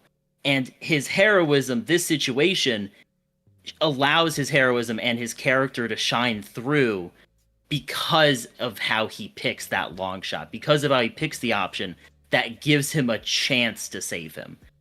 And this brings us to the point where Shigaraki, even though his hatred, even though he's been shown that someone would reach out for him, that someone can do that, it's too late for that, and he has to dedicate himself to the people that have put their faith in him, and that all the people, the disenfranchised, they need their hero too.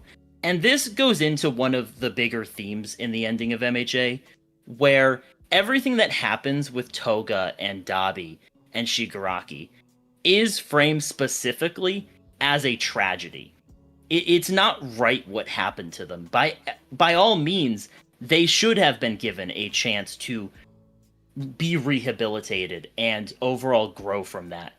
But at the end of the day, that's not what they wanted. With Toga specifically, when she gave her blood to save Ochako, she did that purely because she liked Ochako. At the end of the day, she still wanted a world where she would be able to go around and do what she wanted, which was kill people. With Dabi, that tragedy is even more expressed there when all of his family is there and he finally feels seen and recognized for who he is. And he thinks about how, is this really all it took? Then why did it take this long? Why could this have not been the way it was from the beginning? And with Shigaraki specifically, he finally feels that hate no longer there, but he still has to commit to the role for those friends that he's made. And it's just, at the end of the day, it is tragic. It sucks that these lives were lost, that they couldn't be saved. And that has given Deku the resolve to be a part of a positive change for the future that makes it so those things don't happen. That he can inspire people to prevent those situations from getting that point to begin with. And that as an educator, which, I mean, that's a big part of that, he becomes a teacher, that maybe he can inspire the next generation to be like that too. And that I would agree with that if the entire point of this whole war was that this is the next time and this is where things change. Because with someone like Himiko Toga, with her dying, she died believing that there was nowhere else in the world for her to go. She died thinking, well, there's no place left for me like on this earth. I may as well just kill myself. And none of that gets illustrated at all. None of that. It's not broadcasted to show the humanity in a villain. You don't have Ochako, or not even Ochako, because it's not her fault she's dying, but fucking anybody else who is, you have niggas who are recording this and being like, damn, that's crazy. And nobody is stepping in to do anything about it. You have this entire thing that is built up like, all right, Toga and not Toga, Deku and Ochako, they're standing above the city and they're just like, this time it's going to be different. We're going to make a change. What the fuck changed? These niggas die like they were supposed to do. The entire generation before was saying, you got to kill these guys.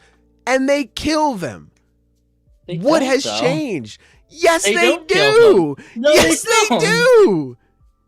Toga dies of her own volition. Dabi also dies to the damage from his own attack. The only one that's like, he arguably kills him is Shigaraki. And Shigaraki was already basically dead. His body was falling apart and he was completely taken over. Like, Shigaraki's overall, like, self had basically died already. And even then, he was more killing All For One.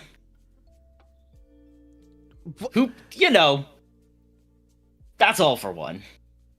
Yeah, AFO, I don't care about and him. Again, like, to me, that framing is fine because I like the tragic aspect of it.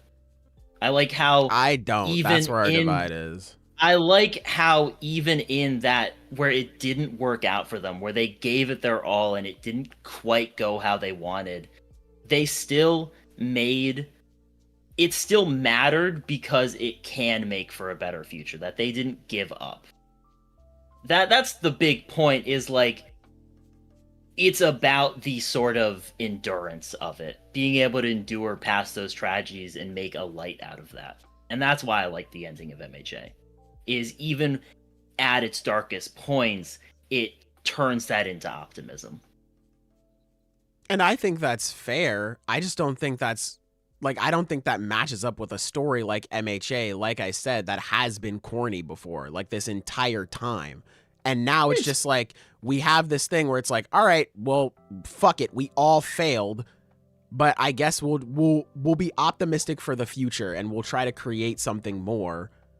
Well, I mean, it's been dropping that tone for like a long time before then. I mean, the corniness and its overall like light-hearted tone is very consistent with the school aspects.